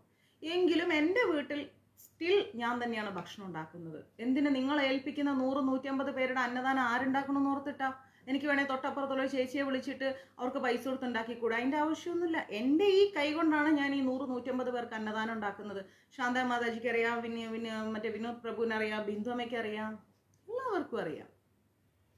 150 പേര്, 170 പേര്, ചിലപ്പോൾ നിങ്ങൾക്ക് ലൈവിൽ കണ്ടുകൂടെ 200 പേർക്കൊക്കെ അന്നദാനം കൊണ്ടുപോകുന്നത്. രാവിലെ തൊട്ട് വൈകിട്ട് വരെ ഫുഡ് ഉണ്ടാക്കും. മാക്സിമം ചിലപ്പോൾ എന്തെങ്കിലും വടയോ കാര്യങ്ങളൊക്കെ പുറത്തു കൊടുക്കാറുള്ളൂ, അല്ലെങ്കിൽ വെറൈറ്റി റൈസ്, അങ്ങനെ കുറേ ഐറ്റംസ് ഉണ്ടാകുമ്പോഴാണ് കുറച്ച് ഐറ്റംസ് പുറത്തേക്ക് കൊടുക്കുന്നത്. അതർവൈസ് മാക്സിമം ഇവിടെ തന്നെയാണ് ഉണ്ടാക്കുന്നത്. എന്നിട്ട് മഞ്ജരീസിൻ്റെ മെസ്സേജുകൾ നോക്കുന്നു, ഷൂട്ടിങ്ങിന് പോകുന്നു, ഡബ്ബിങ്ങിന് പോകുന്നു, യാത്ര ചെയ്യുന്നു, പ്രഭാഷണത്തിന് പോകുന്നു. മനസ്സുണ്ടെങ്കിൽ മാർഗമുണ്ട്. ആദ്യം ചേഞ്ച് ചെയ്യേണ്ടത് നമ്മുടെ ചിന്തകളെയാണ്. ചിന്തകളെ ചേഞ്ച് ചെയ്യുക, ജീവിത ശൈലി ചേഞ്ച് ചെയ്യുക, എല്ലാം പെർഫെക്റ്റ് ആയിട്ട് നടക്കും. അയ്യോ കാലുവേദന, നടുവേദന, ആ വേദന, ഈ വേദന, അത് ഇത്, ഇതെല്ലാം വെച്ച് TV കാണാം, സീരിയൽ കാണാം. സീരിയൽ കാണണ്ടെന്ന് ഞാൻ പറയണില്ല, കാരണം ഞാനും ഒരു സീരിയൽ ആർട്ടിസ്റ്റാണ്. നിങ്ങൾ കണ്ടാലേ റേറ്റിംഗ് കൂടും. അത് വേണ്ടാന്ന് ഞാൻ പറയണില്ല, പക്ഷെ എന്നാൽ പറയാണ്. തൊട്ടപ്പുറത്തെ ആൾക്കാരെ കുറ്റം പറയാനും, കഥ പറയാനും, ഷോപ്പിങ്ങിന് പോകാനും, കല്യാണത്തിന് പോകാനും, ടൂർ പോകാനും, യാത്ര പോകാനും ഒന്നും ഈ കൈക്കും കാലിനും നടുവിനും വേദനയില്ല. മറ്റ് ജീവിതശൈലികളിലേക്ക് പറഞ്ഞാൽ കൈ, കാല്, തല എല്ലാം പ്രശ്നം. അപ്പോൾ ഇതൊക്കെ ഒന്ന് മാറ്റുക. വീട്ടിലുള്ള പ്രായമുള്ളവരെ സ്നേഹിക്കാൻ പഠിക്കുക. അവർക്ക് സമയത്തിന് നേരത്തിന് ഭക്ഷണം കൊടുക്കാൻ സാധിക്കട്ടെ. വീടൊക്കെ ഒന്ന് വൃത്തിയായിട്ട് സൂക്ഷിക്കാൻ പഠിക്കട്ടെ. അങ്ങനെ കുറേ കാര്യങ്ങൾ ചെയ്യാൻ ശ്രമിച്ചാൽ എല്ലാം ശരിയാവും. പോട്ടെ, ഇതൊക്കെ പറഞ്ഞെന്നല്ല, ഇനി ഇതുപോലൊക്കെ ചെയ്യ്. ഓക്കെ, സത്യം. അപ്പം അങ്ങനെയൊക്കെ എല്ലാം നന്നായിട്ട് ചിന്തിക്കുക, നല്ല പോസിറ്റീവ് ആറ്റിറ്റ്യൂഡിൽ വരിക. നല്ലത് മാത്രം നടക്കട്ടെ. കേരളത്തിൽ നിന്നോ അല്ലെങ്കിൽ മറ്റേ ഒരു സ്ഥലങ്ങളിൽ നിന്നും ഇങ്ങനെയുള്ള ഒരു കാര്യങ്ങൾ നമുക്ക് കേൾക്കാൻ വരാതിരിക്കട്ടെ. താല്പര്യമില്ല കേൾക്കാൻ, ഇഷ്ടമില്ല കേൾക്കാൻ. അതൊന്നും വരാതിരിക്കട്ടെ. ഈശ്വരനോട് പ്രാർത്ഥിക്കാം. ഓരോ വ്യക്തികളും മാറുമ്പം, ഓരോ കൂട്ടായ്മകൾ ശരിയാവുമ്പോൾ എന്താ പറയുക, സമൂഹത്തിന് കുറേ മാറ്റങ്ങൾ വരും. ഇനിയും കുട്ടികളും വൃദ്ധജനങ്ങളും ഒന്നും ഇതുപോലുള്ള ദുരിതങ്ങളിൽ പെടാതിരിക്കട്ടെ. ഓരോ വ്യക്തികളുടെ ചിന്താഗതികൾ മാറട്ടെ. സമാധാനം നിലനിൽക്കട്ടെ നമ്മുടെ നാട്ടിൽ. ഓക്കെ, എല്ലാവരും പ്രാർത്ഥിക്കുക, ഈശ്വരനോട് കൂടി ചേർന്നിരിക്കുക. ഏത് മതവും ആയിക്കോട്ടെ, ഹിന്ദു, ക്രിസ്ത്യനോ, മുസ്ലിം, ഏതുമായിക്കോട്ടെ, അതാത് ഗ്രന്ഥങ്ങളിൽ പറഞ്ഞിരിക്കുന്ന ധാർമ്മികമായ ജീവിത രീതി ശീലിക്കുക. സമാധാനത്തോടെ മുന്നോട്ട് പോവുക. വസ്ത്രധാരണ രീതികൾ ശ്രദ്ധിക്കുക. സനാതന ധർമ്മത്തെ മുറുകെ പിടിക്കുക. നല്ലത് മാത്രം കാണാൻ ശ്രദ്ധിക്കുക. ഓക്കെ, നല്ലത് മാത്രം ചിന്തിക്കുക. ഓക്കെ, അപ്പോൾ ക്ലാസ് എടുത്താലോ? അല്ലെങ്കിൽ നിങ്ങളെല്ലാം കിടന്നുറങ്ങും, 10 മണി. ഹരേ കൃഷ്ണ. അപ്പം നമ്മൾ പഠിച്ചുകൊണ്ടിരുന്നത് 71 71 നമ്മളെടുത്തു. ബ്രഹ്മണ്യോ ബ്രഹ്മകൃത് ബ്രഹ്മ വിവർധന ബ്രഹ്മവിദ് ബ്രാഹ്മണോ ബ്രഹ്മജ്ഞോ ബ്രാഹ്മണപ്രിയ. ഇത് നമ്മൾ പഠിച്ചു കഴിഞ്ഞു. ഇനി നമ്മൾ പഠിക്കാൻ പോണത്, അതും പഠിച്ചു, 73ാമത്തെ ശ്ലോകമാണെന്ന് തോന്നുന്നു. ഇനി ഒന്ന് ശ്രദ്ധിച്ചാൽ മതി. നിങ്ങൾ ഏതെങ്കിലും ശ്ലോകം വിട്ടു പോയിട്ടുണ്ട് ഇതിൻ്റെ ഇടയ്ക്ക് നിന്നാണെങ്കിൽ എനിക്കൊന്ന് മെസ്സേജ് ഇട്ടാൽ മതി. ഞാൻ ആ ശ്ലോകം വീണ്ടും എടുത്തു തരാം. ഇപ്പം നമുക്ക് 73ാമത്തെ ശ്ലോകത്തിലേക്ക് പോകാം. ഓക്കെ, 73ാമത്തെ ശ്ലോകം എന്ന് പറഞ്ഞാൽ സ്തവ്യഹ. സ്തവ്യഹ. ഓക്കെ, സ്തവ്യഹ, സ്തവപ്രിയ. സ്തവപ്രിയ, സ്തവ്യഹ, സ്തവപ്രിയ. സ്തോത്രം. സ്തോത്രം. സ്തുതിഹ. സ്തുതിഹ. സ്തോധാരണപ്രിയ. സ്തോധാരണപ്രിയ. 72 വരെ എടുത്തു അല്ലേ? അപ്പൊ നമ്മൾ 73ലേക്കാണ് പോകുന്നത്. ഇത് 73ാമത്തെ ശ്ലോകമാണ്. സ്തവ്യഹ, സ്തവപ്രിയ. സ്തോത്രം, സ്തുതിഹ, സ്തോധാരണപ്രിയ. പൂർണ്ണഃ, പൂർണ്ണഃ, പൂരയിധ, പൂർണ്ണഃ പൂരയിധ, പുണ്യഃ, പുണ്യകീർത്തിര നാമയഃ. എളുപ്പം കിട്ടാൻ വേണ്ടിയിട്ടാണ് വേർഡ് പിരിച്ച് പിരിച്ച് ചൊല്ലി പറഞ്ഞിരുന്നത് കേട്ടോ. പുണ്യ കീർത്തിര നാമയഃ, പുണ്യകീർത്തിര നാമയഃ. ഓക്കെ, അപ്പൊ സ്തവ്യാ സ്തവപ്രിയഃ, സ്തോത്രം സ്തുതിഃ സ്തോധാരണപ്രിയഃ, പൂർണ്ണ പൂരയിധ, പുണ്യഃ പുണ്യകീർത്തിരനാമയഃ. കിട്ടിയോ? അതിന്റെ അർത്ഥം എന്ന് പറഞ്ഞു കഴിഞ്ഞാൽ സ്തവ്യ എന്ന് പറഞ്ഞാൽ എന്താ അറിയോ? എല്ലാവരാലും സ്തുതിക്കപ്പെടുകയും. ഭഗവാനെ നമ്മൾ എല്ലാവരും സ്തുതിക്കുന്നുണ്ട് ഇല്ലേ? എല്ലാവരാലും സ്തുതിക്കപ്പെടുന്നുണ്ട് ഭഗവാൻ കൃഷ്ണൻ. ഒരു തർക്കമില്ലാത്ത കാര്യമാണ്. എല്ലാവരും ഭഗവാനെ സ്തുതിക്കുന്നുണ്ട്. അപ്പൊ എല്ലാവരാലും സ്തുതിക്കപ്പെടുകയും ആരുടെയും സ്തോതാവ് അല്ലാതിരിക്കുന്നവനും ആണ് ഭഗവാൻ. ആരും ഭഗവാന്റെ മുകളിൽ ആരുമില്ല. ഭഗവാൻ തന്നെയാണ് ദ സുപ്രീം ലോർഡ്, അഖില കോടി ബ്രഹ്മാണ്ഡ നായകൻ. അപ്പോ എല്ലാവരാലും സ്തുതിക്കപ്പെടുകയും ആരുടെയും സ്തോതാവ് അല്ലാതിരിക്കുകയും ചെയ്യുന്നവനാരോ ആ ഭഗവാനെ നമ്മൾ സ്തവ്യഃ എന്ന് വിളിക്കുന്നു. ഭഗവാന്റെ 1000 നാമങ്ങളാണ് നമ്മൾ പഠിക്കുന്നത്, വിഷ്ണു സഹസ്രനാമം. അപ്പോൾ 1000 നാമങ്ങളിൽ നമുക്ക് ഭഗവാന് സ്തവ്യഃ എന്നൊരു പേരുണ്ടെന്ന് അറിയില്ല. ഇതെല്ലാം ഭഗവാന്റെ പേരുകളാണ്. ഭഗവാനെ നമ്മൾ പറയാൻ ഉപയോഗിക്കുന്ന പേരുകളാണ്, കീർത്തിക്കാൻ ഉപയോഗിക്കുന്ന പേരുകളാണ് ഇതെല്ലാം. അപ്പൊ സ്തവ്യഃ എന്ന് പറഞ്ഞു കഴിഞ്ഞാലും ആരാണ്? ഭഗവാനാണ്. സ്തവ്യഃ, എല്ലാവരാലും സ്തുതിക്കപ്പെടുന്ന ഭഗവാനെ നമ്മൾ സ്തവ്യഃ എന്ന് വിളിക്കുന്നു. ഇനിയോ സ്തവപ്രിയഃ, സ്തവപ്രിയഃ എന്ന് പറഞ്ഞു കഴിഞ്ഞാൽ സ്തുതി പ്രിയമായിരിക്കുന്നവൻ. ഭഗവാൻ ഏറ്റവും ഇഷ്ടം സ്തുതിക്കുന്നതാണ്. അതുകൊണ്ടാണ് ഞാൻ എപ്പോഴും നിങ്ങളോട് പറയുന്നത്, ഭഗവാന്റെ കീർത്തനങ്ങൾ ആലപിക്കൂ, കീർത്തനങ്ങൾ ആലപിക്കുന്നു. എന്തുമാത്രം പുസ്തകങ്ങളുണ്ടെന്ന് അറിയാം ഭഗവാന്റെ കീർത്തനങ്ങളുള്ള പുസ്തകങ്ങൾ. ഇഷ്ടം പോലെ കീർത്തനങ്ങളുള്ള പുസ്തകമുണ്ട് മഞ്ജരീസിൽ. അത് വാങ്ങ്. ഭഗവാനെ സ്തുതിക്കാൻ കുളിച്ച് കാലും മുഖവും കഴുകി ഭഗവാന്റെ പൂജാറൂമിൽ പോയി വിളക്കും വെച്ച് ഇരിക്കണം എന്നൊന്നുമില്ല. നിങ്ങൾക്ക് എവിടെ ഇരുന്നും ഭഗവാനെ സ്തുതിക്കാം. ഇനി രാത്രി കിടക്കാൻ പോവാണോ, ഒരു ബുക്ക് എടുത്തിട്ട് ഭഗവാന്റെ കീർത്തനങ്ങൾ ആലപിച്ച് കിടക്കൂ. വീട്ടിൽ ആർക്കും ബുദ്ധിമുട്ടാവുന്നതാണെങ്കിൽ മനസ്സിൽ ആലപിക്കൂ ഭഗവാന്റെ കീർത്തനങ്ങൾ. ഇഷ്ടംപോലെ കീർത്തനങ്ങളുണ്ട് ഭഗവാന്റെ ഇല്ലേ? മനസ്സിൽ ആലപിക്കൂ ഭഗവാന്റെ കീർത്തനങ്ങൾ. ആലപിച്ച് അങ്ങനെ കിടന്നുറങ്ങും. നല്ല കാര്യമാണ്. അപ്പോ ഭഗവാന്റെ കീർത്തനങ്ങൾ ആലപിക്കുന്നതുകൊണ്ട് എന്താ കാര്യം വെച്ചാൽ ഭഗവാൻ ആ സ്തുതി ഇഷ്ടമാണ്. ഭഗവാനെ സ്തുതിക്കുന്നത് ഭഗവാൻ ഇഷ്ടമാണ്. നമുക്ക് എന്താ ഇഷ്ടം? ഭഗവാൻ എന്താണോ ഇഷ്ടം അത് കൊടുക്കാനാണ് നമുക്ക് ഇഷ്ടം അല്ലേ? അതാണ് നമുക്ക് ഇഷ്ടം. ഈശ്വരന് കൃഷ്ണൻ എന്താണോ ഇഷ്ടം അത് നമുക്ക് ഇഷ്ടമാണ്. അതാണ് നമ്മുടെ രീതി. അപ്പോൾ ഭഗവാന്റെ ഇഷ്ടം നോക്കുന്നവരെ ഭഗവാനെ സ്തുതിക്കാൻ പഠിക്കുക. ഇഷ്ടംപോലെ സ്തുതിക്കുക ഭഗവാനെ. അത് കേൾക്കാൻ ഭഗവാന് വലിയ ഇഷ്ടമാണേ. അതുകൊണ്ടാണ് ഭഗവാനെ സ്തവപ്രിയഃ എന്ന് പറയുന്നത്. ഇനി എന്താ പറയണെന്ന് വെച്ചാൽ സ്തോത്രം. സ്തോത്രം എന്ന് പറഞ്ഞു കഴിഞ്ഞാൽ യാതൊന്നിനാൽ സ്തുതിക്കപ്പെടുന്നുവോ അതിന്റെ രൂപമായവൻ. കാർവർണ്ണൻ എന്ന് നമ്മൾ പറയുമ്പോൾ ഭഗവാൻ കാർവർണ്ണ രൂപത്തിലാണ് ഇല്ലേ? കാളിയ മർദ്ദനം എന്ന് പറയുമ്പോൾ ഭഗവാൻ കാളിയനെ മർദ്ദിച്ചിട്ട് ഭഗവാൻ കാളിയന്റെ മേലെ നൃത്തം ചവിട്ടിക്കൊണ്ടിരിക്കുകയാണ്. വെണ്ണക്കണ്ണാന്ന് വിളിക്കും ഭഗവാൻ വെണ്ണയോട് കൂടിയിരിക്കുകയാണ്. മദന ഗോപാല എന്ന് വിളിക്കുമ്പോൾ ഭഗവാൻ മദനഗോപാലന്റെ രൂപത്തിലാണ് അല്ലെ? അപ്പൊ ഭഗവാനെ നമ്മൾ സ്തുതിക്കാൻ വേണ്ടിയിട്ട് ഏതൊക്കെ വാക്കുകൾ ഉപയോഗിക്കുന്നോ, ആ എന്ത് വാക്കുകൾ കൊണ്ടാണോ ഭഗവാനെ സ്തുതിക്കപ്പെടുന്നത് ആ രൂപത്തിലാണ് ഭഗവാനുള്ളത്. മാധവൻ എന്ന് പറഞ്ഞാൽ മാധവനാണ്, കൃഷ്ണൻ എന്ന് പറഞ്ഞാൽ കൃഷ്ണനാണ്, വസുദേവരുടെ മകൻ എന്ന് പറഞ്ഞാൽ ആ രീതിയിലാണ് ഭഗവാൻ. നന്ദകിഷോരൻ എന്ന് പറഞ്ഞാൽ അങ്ങനെയാണ്. ഭഗവാനെ നമ്മൾ ഏത് രീതിയിലാണോ സ്തുതിക്കുന്നത് ആ രീതിയിൽ ഭഗവാനുണ്ട്, ആ രൂപത്തിൽ ഭഗവാനുണ്ട്. ആലോചിച്ച് നോക്കിക്കേ, പാർത്ഥസാരഥി പറഞ്ഞാൽ ഭഗവാൻ ആ രൂപത്തിൽ നിൽക്കുന്നുണ്ട്. അപ്പൊ നമ്മൾ എന്ത് വാക്കിലൂടെയാണോ ഭഗവാനെ അഭിസംബോധന ചെയ്യുന്നത് അതേ രൂപത്തിൽ ഭഗവാനുണ്ട്. അപ്പൊ ഇവിടെ പറയുന്നു സ്തോത്രം. സ്തോത്രം എന്ന് പറഞ്ഞാൽ നമ്മൾ പറയല എന്താ, സ്തോത്രം എന്ന് പറഞ്ഞാൽ നമ്മൾ വായിക്കുന്ന കുറെ സ്തോത്രങ്ങളാണ്. അത് ഓക്കെ, അത് സമ്മതിക്കുന്നു. പക്ഷെ അതിലും ഉപരി ഒരു അർത്ഥം എന്താന്ന് വെച്ച് കഴിഞ്ഞാല് യാതൊന്നിനാൽ സ്തുതിക്കപ്പെടുന്നുവോ അതിന്റെ രൂപമായവൻ. വെണ്ണക്കണ്ണാന്ന് വിളിച്ചു കഴിഞ്ഞാൽ ഭഗവാൻ വെണ്ണയോടുകൂടി ഇരിക്കുന്നത്.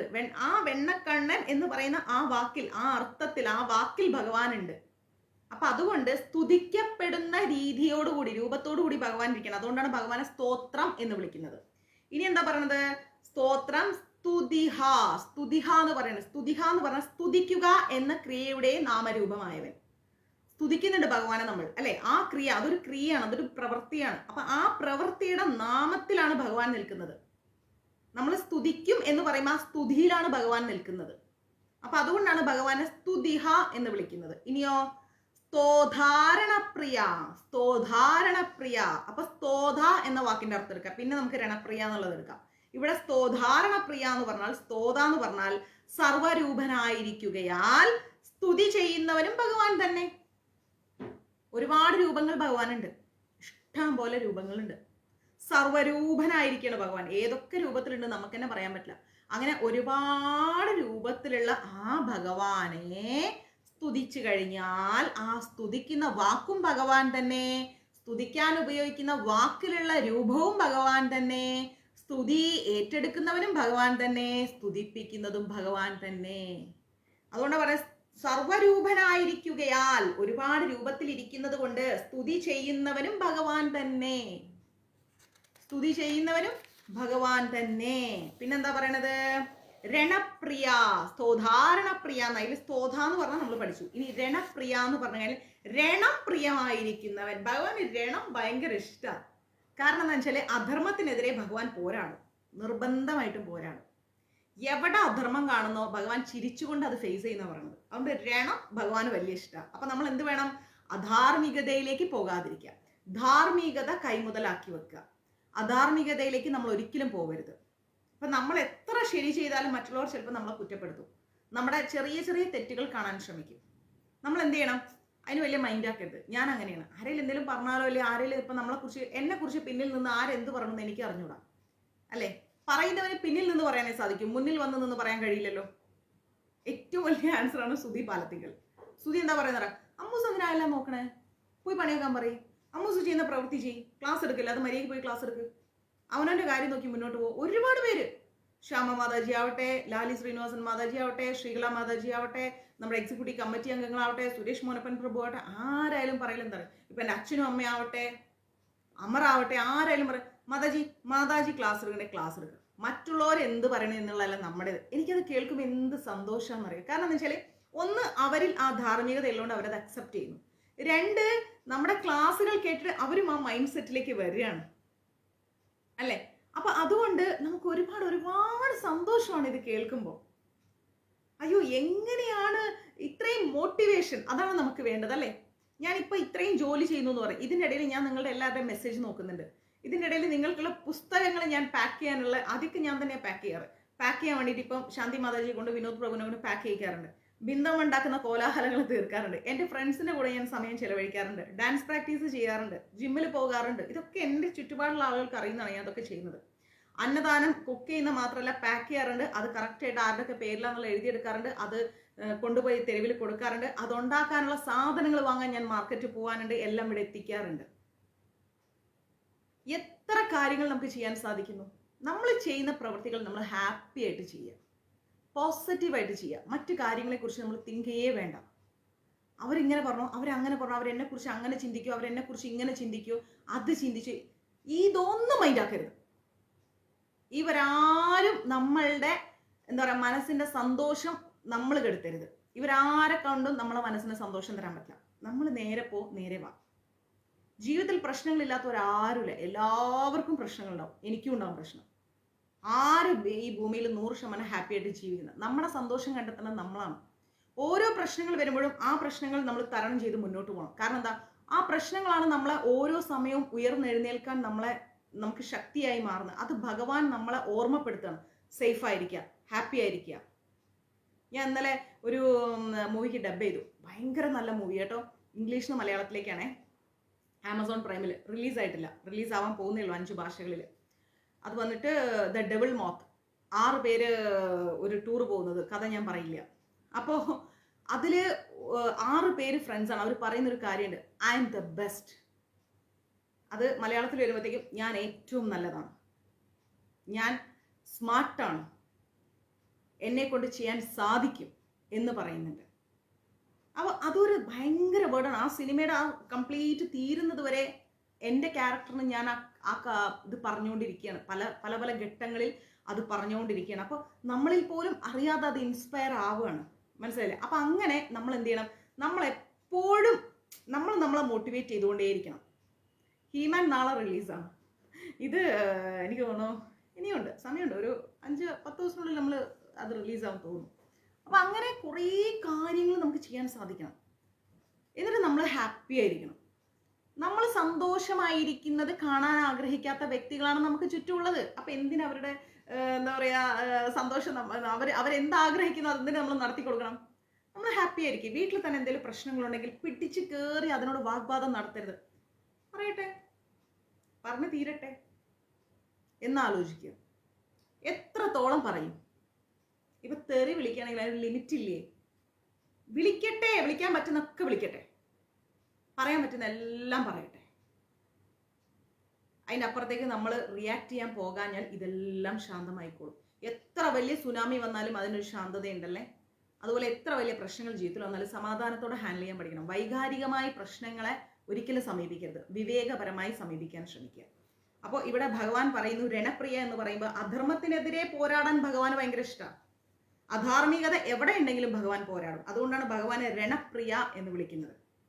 പിന്നെയോ പൂർണ്ണഹ. അപ്പൊ നമ്മൾ സ്തവ്യഹ, സ്തവപ്രിയ, സ്തോത്രം, സ്തുതിഹ, സ്തോധാരണപ്രിയ എന്നുള്ള വേർഡ് പഠിച്ചു. ഇനി നമ്മൾ അടുത്തത് പഠിക്കാൻ പോണത് പൂർണ്ണഹ. പൂർണ്ണഹ എന്ന് പറഞ്ഞു കഴിഞ്ഞാൽ സകല കാമങ്ങളാലും സകല ശക്തികളാലും സമ്പന്നനാണ് ഭഗവാൻ. കാമം എന്ന് പറയുമ്പോൾ മറ്റേ നമ്മളെ തെറ്റായ ഈ 2026 കാമത്തെ നമ്മൾ വിചാരിക്കരുത്. അതിൻ്റെയൊക്കെ മുകളിലാണ് ഭഗവാൻ.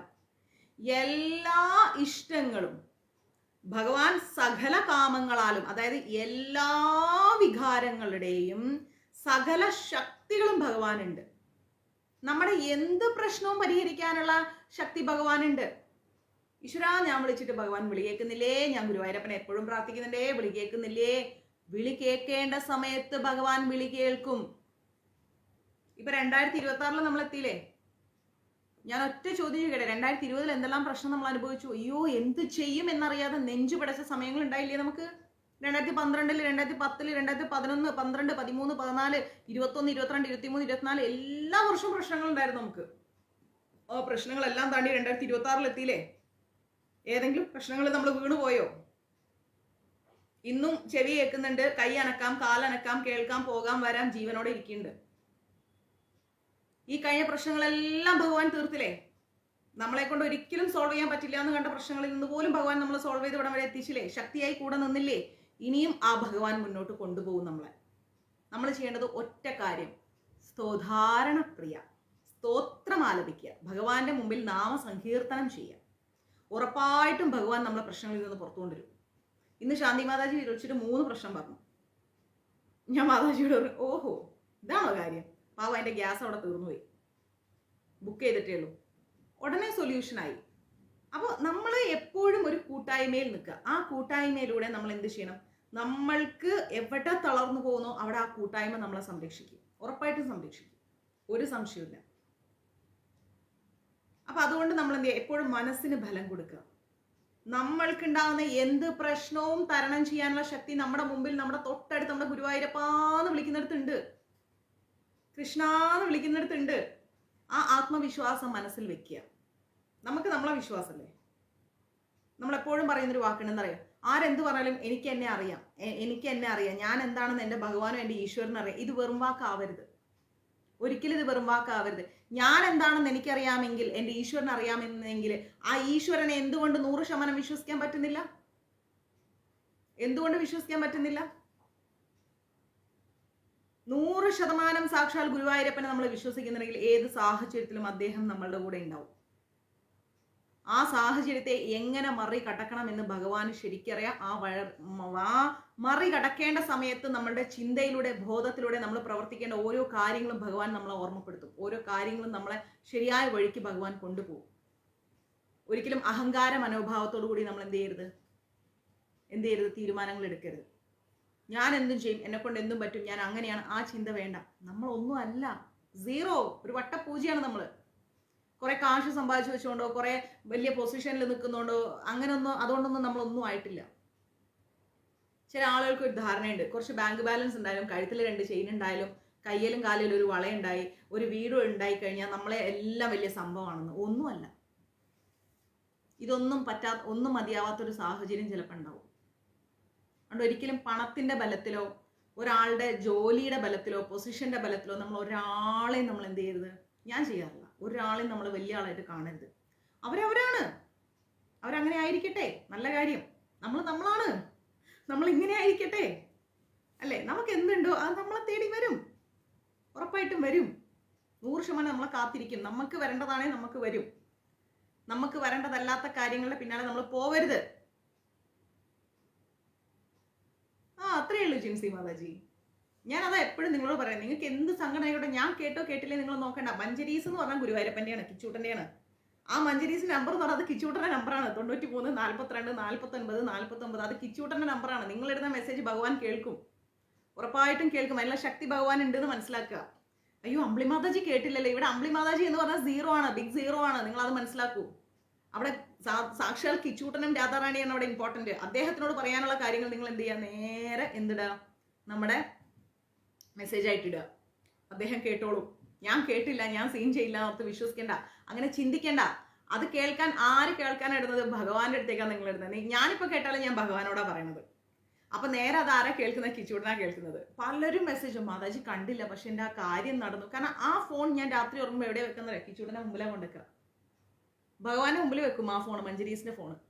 കാരണം അതിൽ ആരൊക്കെ മെസ്സേജ് ഇട്ടു എൻ്റെ പൊന്ന് കിച്ചൂട്ടാ അതെല്ലാം കേട്ടോളൂ എന്ന് പറയും.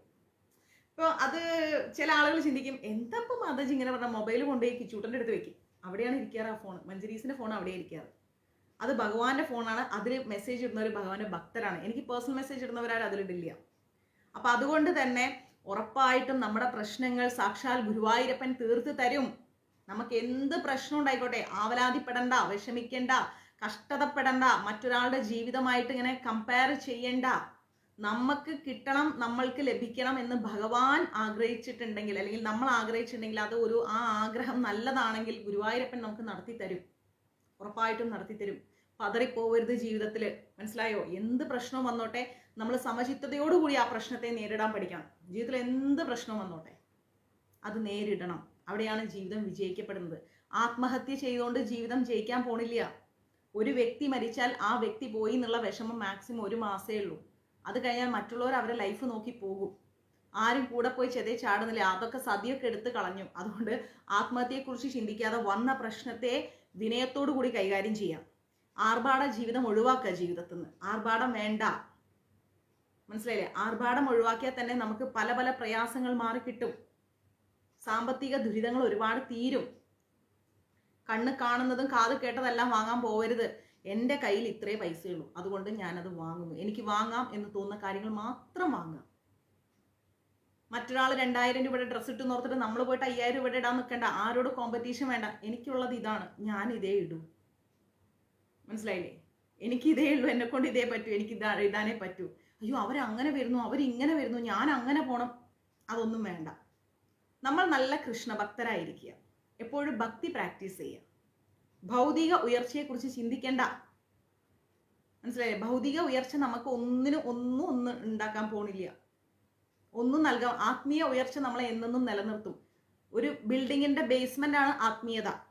ബിൽഡിങ് വീണ് പോകാതെ, നമ്മുടെ ജീവിതമാകുന്ന ബിൽഡിംഗ് വീണ് പോകാതെ നമ്മളെ സംരക്ഷിക്കുന്നത് ആത്മീയതയാണ്. ബിൽഡിങ്ങിന്റെ മുകളിലാണ് ഭൗതികത നിൽക്കുന്നത്, എപ്പോൾ വേണമെങ്കിലും വീണ് പോകും. ക്ലിയർ? ഇനി പറയിക്കല്ലേ, എല്ലാം തലയിൽ വെച്ചോളൂ. ഓക്കെ? എപ്പോഴും ചിരിക്കാൻ പഠിക്കണം. ഒന്നും ഇരിക്കരുത്. എനിക്കിഷ്ടമല്ല അങ്ങനെ ഇരിക്കുന്നത്, ഒരിക്കലും ഇഷ്ടമല്ല. ചിരിച്ചുകൊണ്ടിരിക്കണം. മനസ്സ് തുറന്ന് ചിരിക്കാൻ പറ്റിയില്ല പിന്നെ എന്തിനാ ജീവിക്കണേ? അയ്യോ കൃഷ്ണ നാരായണ, എനിക്കത് വരൂല. മനസ്സ് തുറന്ന് ചിരിക്കാൻ പഠിക്കുക. ചിരിക്കാൻ പറ്റില്ല പിന്നെ എന്തിനാ നമ്മൾ ജീവിക്കണേ? കിടന്നുറങ്ങും, നല്ല ഡീപ്പ് സ്ലീപ്പായിട്ട് ഉറങ്ങാൻ സാധിക്കണം, നല്ല ഫ്രഷ് ആയിട്ട് എഴുന്നേക്കാൻ സാധിക്കണം. അങ്ങോട്ട് തിരിഞ്ഞ് ഇങ്ങോട്ട് തിരിഞ്ഞ് ടെൻഷൻ അടിച്ച് നാളെ വരട്ടെന്ന് പ്രശ്നങ്ങൾ നാളെ ഫേസ് ചെയ്യാമെന്ന്. ഇന്ന് രാത്രി സുഖമായിട്ട് കിടന്ന് ഉറങ്ങുക.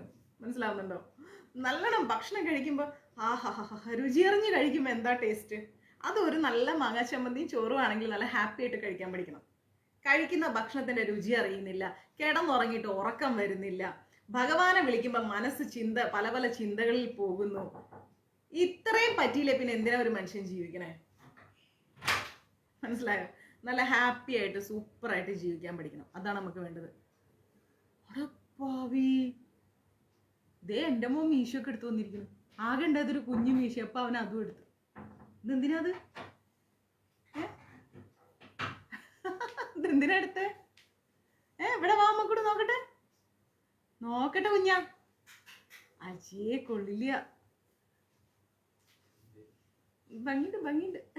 പോയി കുളിക്ക്. അവൻ ട്രെയിനിങ് എല്ലാം കൊടുത്ത് വന്നതാ. വരുമ്പോ ആകേണ്ടത് ഒരു വരമ്പ് പോലൊരു സാധനം. അപ്പൊ അതും പോയി. എന്തോ ആട്ടെ. ഞാൻ ഇന്ന് എന്നോട് ചോദിച്ചിട്ടുണ്ടായിരുന്നേ, പ്രഭുജി എന്തിനാ മമ്മി ഇങ്ങനെ മീശയൊക്കെ എടുത്ത് താടിയൊക്കെ എടുത്ത് മുട്ടയൊക്കെ അടിച്ച് ഇസ്കോൺ അറിയാം. ഞാൻ പറഞ്ഞു അതൊരു നീറ്റ്നെസ്സിന്റെ ഭാഗമാടാന്ന് പറഞ്ഞു. പോയിട്ട് മീശ എടുത്ത് വന്നിരിക്കണം. നാരായണ. ശരി, എന്തോ ആട്ടെ, നല്ല കാര്യം, അങ്ങനെ ഇരിക്കട്ടെ. ഇനി നമുക്ക് പഠിക്കേണ്ടത് പൂർണ്ണഹ. അടുത്തത് പൂർണ്ണഹ. പൂർണ്ണഹ എന്ന് പറഞ്ഞാൽ എന്താണെന്നറിയോ? സകല കാമങ്ങളാലും സകല ശക്തികളാലും സമ്പന്നമാണ് ഭഗവാൻ. ഇനിയോ പൂരയിധ. പൂരയിധ എന്ന് പറഞ്ഞു കഴിഞ്ഞാൽ എല്ലാവരെയും സമ്പത്തുകൾ കൊണ്ട് പൂർണ്ണരാക്കുന്നവൻ. ആഹാ, ഇനി ഇതിൽ കൂടുതൽ എന്താ കേൾക്കണ്ടല്ലേ? ഭഗവാൻ സർവസമ്പത്തും നമുക്ക് നൽകും. മനസ്സിലായോ? വീടില്ല, ലോണുണ്ട്, വീട് പൊളിയാൻ പോണു, വീട്ടിൽ നിന്ന് ഇറങ്ങേണ്ട അവസ്ഥ വന്നു, ജോലിയില്ല, ഇതൊന്നും ചിന്തിക്കേണ്ട. ഭഗവാൻ തരും. ഉറപ്പായിട്ടും ഗുരുവായൂരപ്പൻ തരും. പേടിക്കണ്ട. ഭഗവാനെ നോക്കി നമുക്ക് ചിരിക്കാൻ പറ്റുന്നുണ്ടോ? നാരായണ. പോ മാതാജി. ഞാൻ എപ്പോഴും പറയേ, ഈ ശാന്തി മാതാജി എന്നെ കളിയാക്കുന്നു കണ്ടോ. എപ്പോഴും ഞാനിത് പറയും. ആ വേർഡ് പറഞ്ഞു കഴിഞ്ഞാൽ അവർക്കറിയാം മാതാജിക്ക് ഇഷ്ടപ്പെടാത്ത കാര്യമാണ് എന്തോ നടന്നിരിക്കണേ എന്നുള്ളത്. അതിന് ഞാൻ പറയില്ല അങ്ങനെ നാരായണ എന്നിങ്ങനെ. ശാന്തി മാതാജി അറിയും, മാതാജി നാരദന്റെ ജന്മമാണെന്നൊക്കെ എന്നോട് പലപ്പോഴും. എന്തെങ്കിലുമൊക്കെ ഇപ്പൊ ബിന്ദുമ്മയോ ആരെങ്കിലുമൊക്കെ എന്തെങ്കിലും നമുക്ക് ഇഷ്ടപ്പെടാത്തൊക്കെ ചെയ്യല്ലോ. അപ്പൊ ഞാൻ പറഞ്ഞ നല്ല ഭംഗിയുണ്ട്, കൊള്ളാം. പുള്ളി മീശൊക്കെ അടിച്ച് ഇങ്ങനെയൊക്കെ കാണിക്കണ്ട എൻ്റെ മുമ്പിൽ. ഇനി ഇവിടെ പിരിക്കാനൊന്നും ഇല്ല. അപ്പൊ കൊള്ളാം. പോയി കുളിക്കും മക്കള്. അപ്പൊ ഞാൻ പറയും നാരായണ എന്ന് പറയും. അതിനാണ് മാതാജി അങ്ങനെ പറഞ്ഞത്. ഹരേ കൃഷ്ണ. അപ്പോ പൂരയിധ എന്ന് പറഞ്ഞാൽ എല്ലാവരെയും സമ്പത്തുകൾ കൊണ്ട് ഭഗവാൻ പൂർണ്ണമാക്കും. മനസ്സിലായി? എല്ലാവരുടെ ദാരിദ്ര്യവും ഭഗവാൻ മാറ്റും. കാരണം എന്താ അറിയോ? കൃഷ്ണന്റെ വക്ഷസ്ഥാനത്താണ് ലക്ഷ്മി ദേവി ഉള്ളത്. നമ്മൾ ലക്ഷ്മി ദേവിയുടെ പിന്നാലെ പോണ്ട. ഭഗവാന്റെ അടുത്ത് തന്നെ എന്താവും? ഭഗവാന്റെ അടുത്ത് തന്നെ ലക്ഷ്മി ദേവി ഉണ്ട്. അത് പറഞ്ഞപ്പോഴാണ് ഞാൻ ഓർത്തതേ. കഴിഞ്ഞ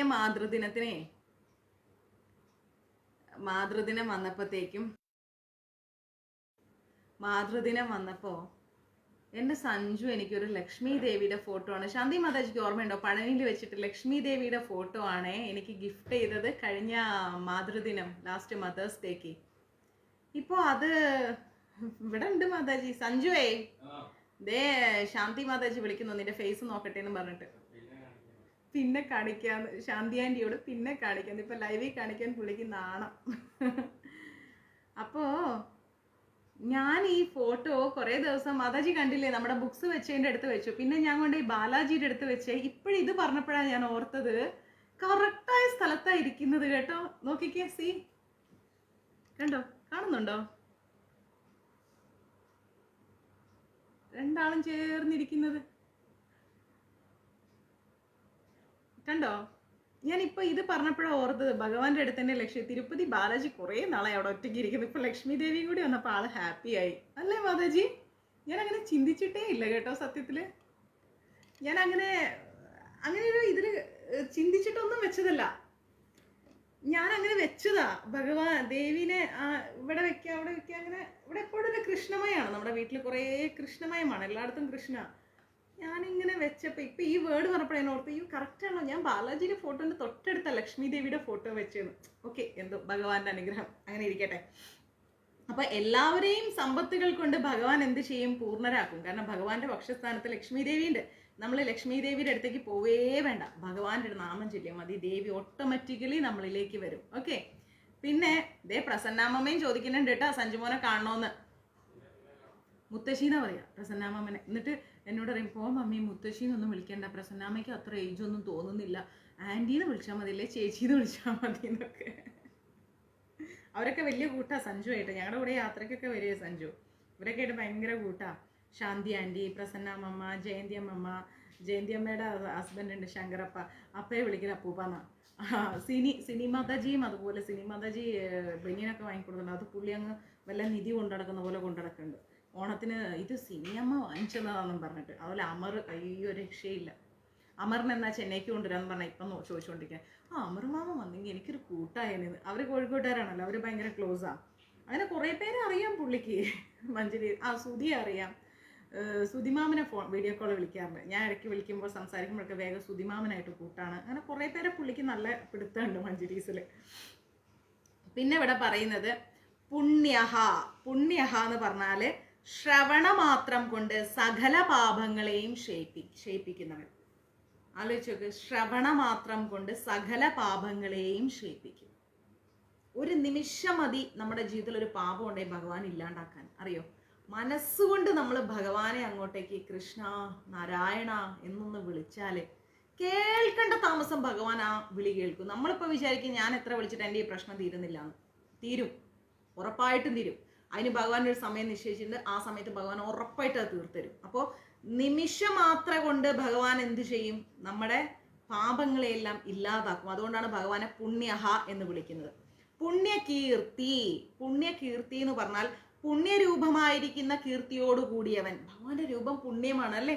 പുണ്യരൂപമായിരിക്കുന്ന ആ രൂപം കൊണ്ടാണ് ഭഗവാനെ കീർത്തി. ഭഗവാൻ ഇപ്പൊ രാക്ഷസനെ കൊന്നാലും നമ്മൾ ഭഗവാനേന്നാ വിളിക്കുന്നത്, അല്ലെ കൊലപാതകീന്ന് വിളിക്കുന്നില്ല അല്ലെ.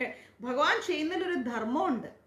ഭഗവാൻ എവിടെയും നമുക്ക് നെഗറ്റീവ് പറയാനില്ല. ഒരു സ്ഥലത്തും വെണ്ണ മോഷ്ടിച്ചു, ബ്രഹ്മദേവനായിട്ട് വട്ട് കളിപ്പിച്ചു, എന്തെല്ലാം ഗോപികമാരായിട്ട് അങ്ങനെ വട്ട് കളിപ്പിച്ചിട്ടുണ്ട്. യശോദാമനെ പിന്നെ പറയണ്ട, ഭക്തരെ ഇട്ടിട്ട് ഭഗവാൻ ഓടിച്ച് കളിച്ച് രസിപ്പിക്കും. എന്നാലും നമുക്ക് ഭഗവാനോട് വെറുപ്പ് തോന്നുന്നുണ്ടോ? അല്ലെങ്കിൽ എന്തൊരു ഭഗവാൻ, അത് എനിക്ക് ഇഷ്ടമില്ല എന്ന് നമ്മൾ പറയാറുണ്ടോ? ഇല്ല. ഭഗവാന്റെ എല്ലാ ലീലകളും നമ്മൾ ആസ്വദിക്കും. എത്ര മനോഹരമായിട്ടാണ് നമ്മൾ ആസ്വദിക്കുക ആ ലീലകളൊക്കെ. എന്തെല്ലാം ലീലകളാണ് ആടിക്കൊണ്ടിരിക്കണത്. എന്നിട്ട് വീണ്ടും വീണ്ടും ലീല കാണാനാ ഭഗവാനോട് പറയാം. അവസാനം കൂറുരമ പിടിച്ച് കലത്തിലും കൂട്ടിയിട്ട് എന്നിട്ടുണ്ടോ അടങ്ങിയിരിക്കണത്? എന്നിട്ടും അടങ്ങി. വില്ലമംഗലം വന്നപ്പോഴത്തേക്ക് ആ പാവത്തിനെ ഇട്ടിട്ട് ഓടിപ്പിച്ചു. പൂന്താനം തിരുമേനിയുടെ ജീവിതത്തിൽ ഉണ്ടാക്കി കൂട്ടിയ പ്രശ്നങ്ങൾ അത് ചിന്തിക്കാൻ പറ്റൂല. മേൽപ്പത്തൂരിനോട് എന്തെല്ലാം കാണിച്ചു.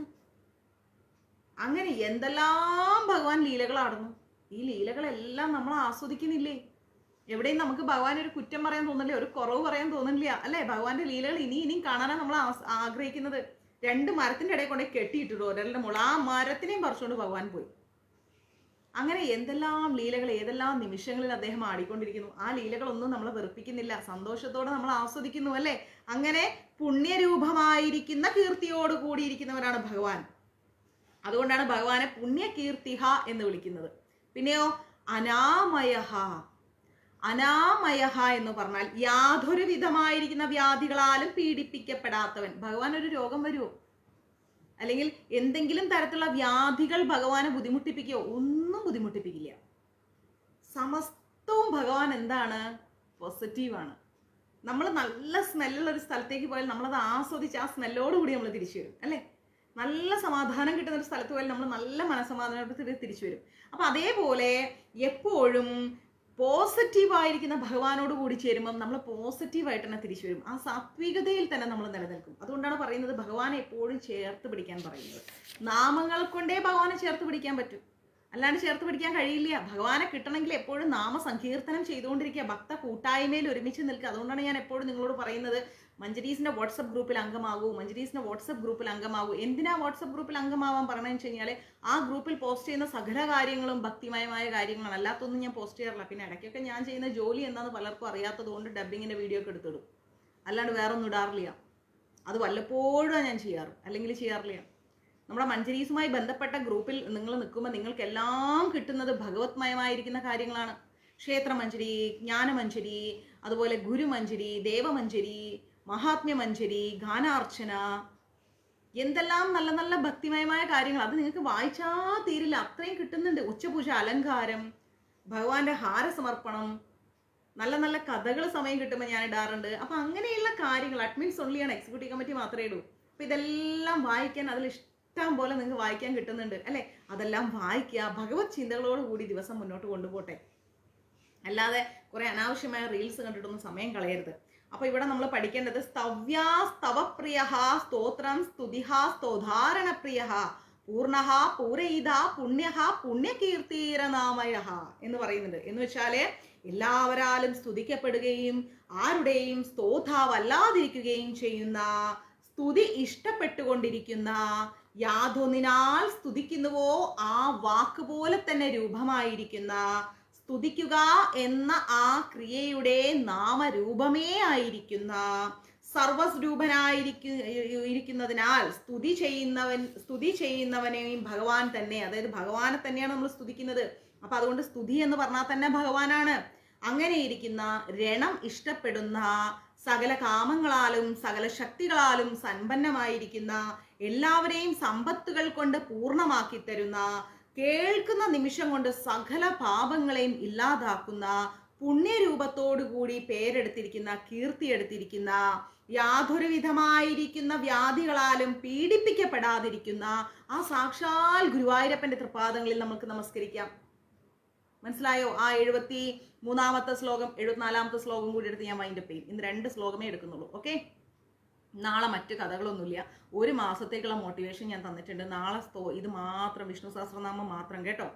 അപ്പോൾ നമുക്ക് 1 ശ്ലോകം കൂടി എടുത്തിട്ട് പോവാം. ഇനി എന്താ 1 ശ്ലോകം എന്ന് വെച്ച് കഴിഞ്ഞാല്, മനോജവസ്തീർത്ഥകരോ മനോജവസ്തീർത്ഥകരോ വസുരേധ വസുരേധ വസുപ്രദഃ വസുപ്രദോ വാസുദേവോ വസുർവസുമനാഹവിഹ മനോജവസ്തീർത്ഥകരോ മനോജ മനോജ വസ് വസ് വസ് വസ് മനോജവസ് തീർത്ഥ മനോജവസ് തീർത്ഥ. ഇത് ഈ ലൈൻ വായിക്കാൻ അറിയാത്തവർക്ക് വേണ്ടി പറഞ്ഞു കേട്ടോ. മനോജവസ് തീർത്ഥ കരോ കരോ. അപ്പോ കൂട്ടി വായിക്കുമ്പോ മനോജവസ് മനോജവസ് തീർത്ഥകരോ മനോജവസ് തീർത്ഥകരോ. ഈ വേർഡ് കിട്ടാത്തവർക്ക് കിട്ടിയെന്ന് വിശ്വസിക്കുന്നു.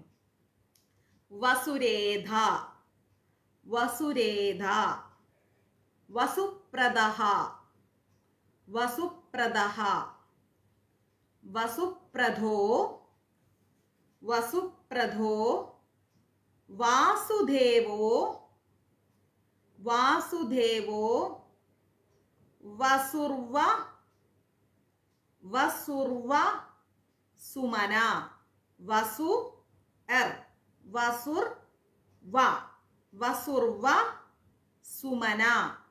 കൂട്ടി വായിക്കുമ്പോ വസുർവ സുമന വസുർവ സുമന ഹവി ഹ. 2 കുത്തു വന്നാൽ ഹ. ഹവി ഹ. ക്ലിയർ? കിട്ടിയില്ലേ?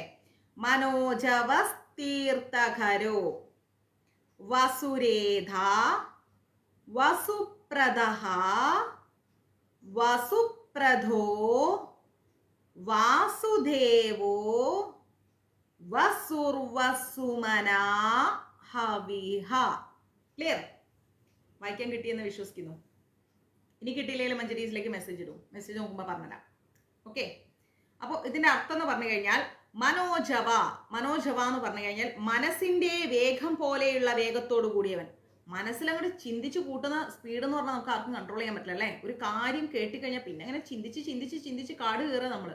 അപ്പൊ അതിനേക്കാൾ സ്പീഡുണ്ട് എന്ത്? ഭഗവാന്റെ പ്രവർത്തനങ്ങൾക്ക്. മനസ്സിന്റെ വേഗം പോലെയുള്ള വേഗത്തോടു കൂടിയവൻ, അതിനേക്കാൾ സ്പീഡാണ്. മനസ്സിന്റെ വേഗതയിനേക്കാളും സ്പീഡാണ് ഭഗവാന്റെ കാര്യങ്ങൾ. ഭഗവാൻ പ്രവർത്തിക്കുന്നത് അത്രയും സ്പീഡിലാണ്. നമ്മൾ വിചാരിക്കും നമ്മൾ ഒരു കാര്യം പ്രാർത്ഥിച്ചും നടന്നില്ല എന്ന്. പക്ഷെ നമ്മുടെ ജീവിതത്തിലെ 10,000 കാര്യങ്ങൾ ഭഗവാൻ മുന്നോട്ട് നടത്തി വെക്കുന്നുണ്ട്. മനസ്സിലാണ്ടോ? അപ്പോൾ മനസ്സിന്റെ വേഗതയേക്കാൾ വേഗം കൂടിയവനാണ് ആര്? ഭഗവാൻ. അതുകൊണ്ടാണ് ഭഗവാനെ മനോജവ എന്ന് പറയുന്നത്. ഇനോ തീർത്ഥകരഹ.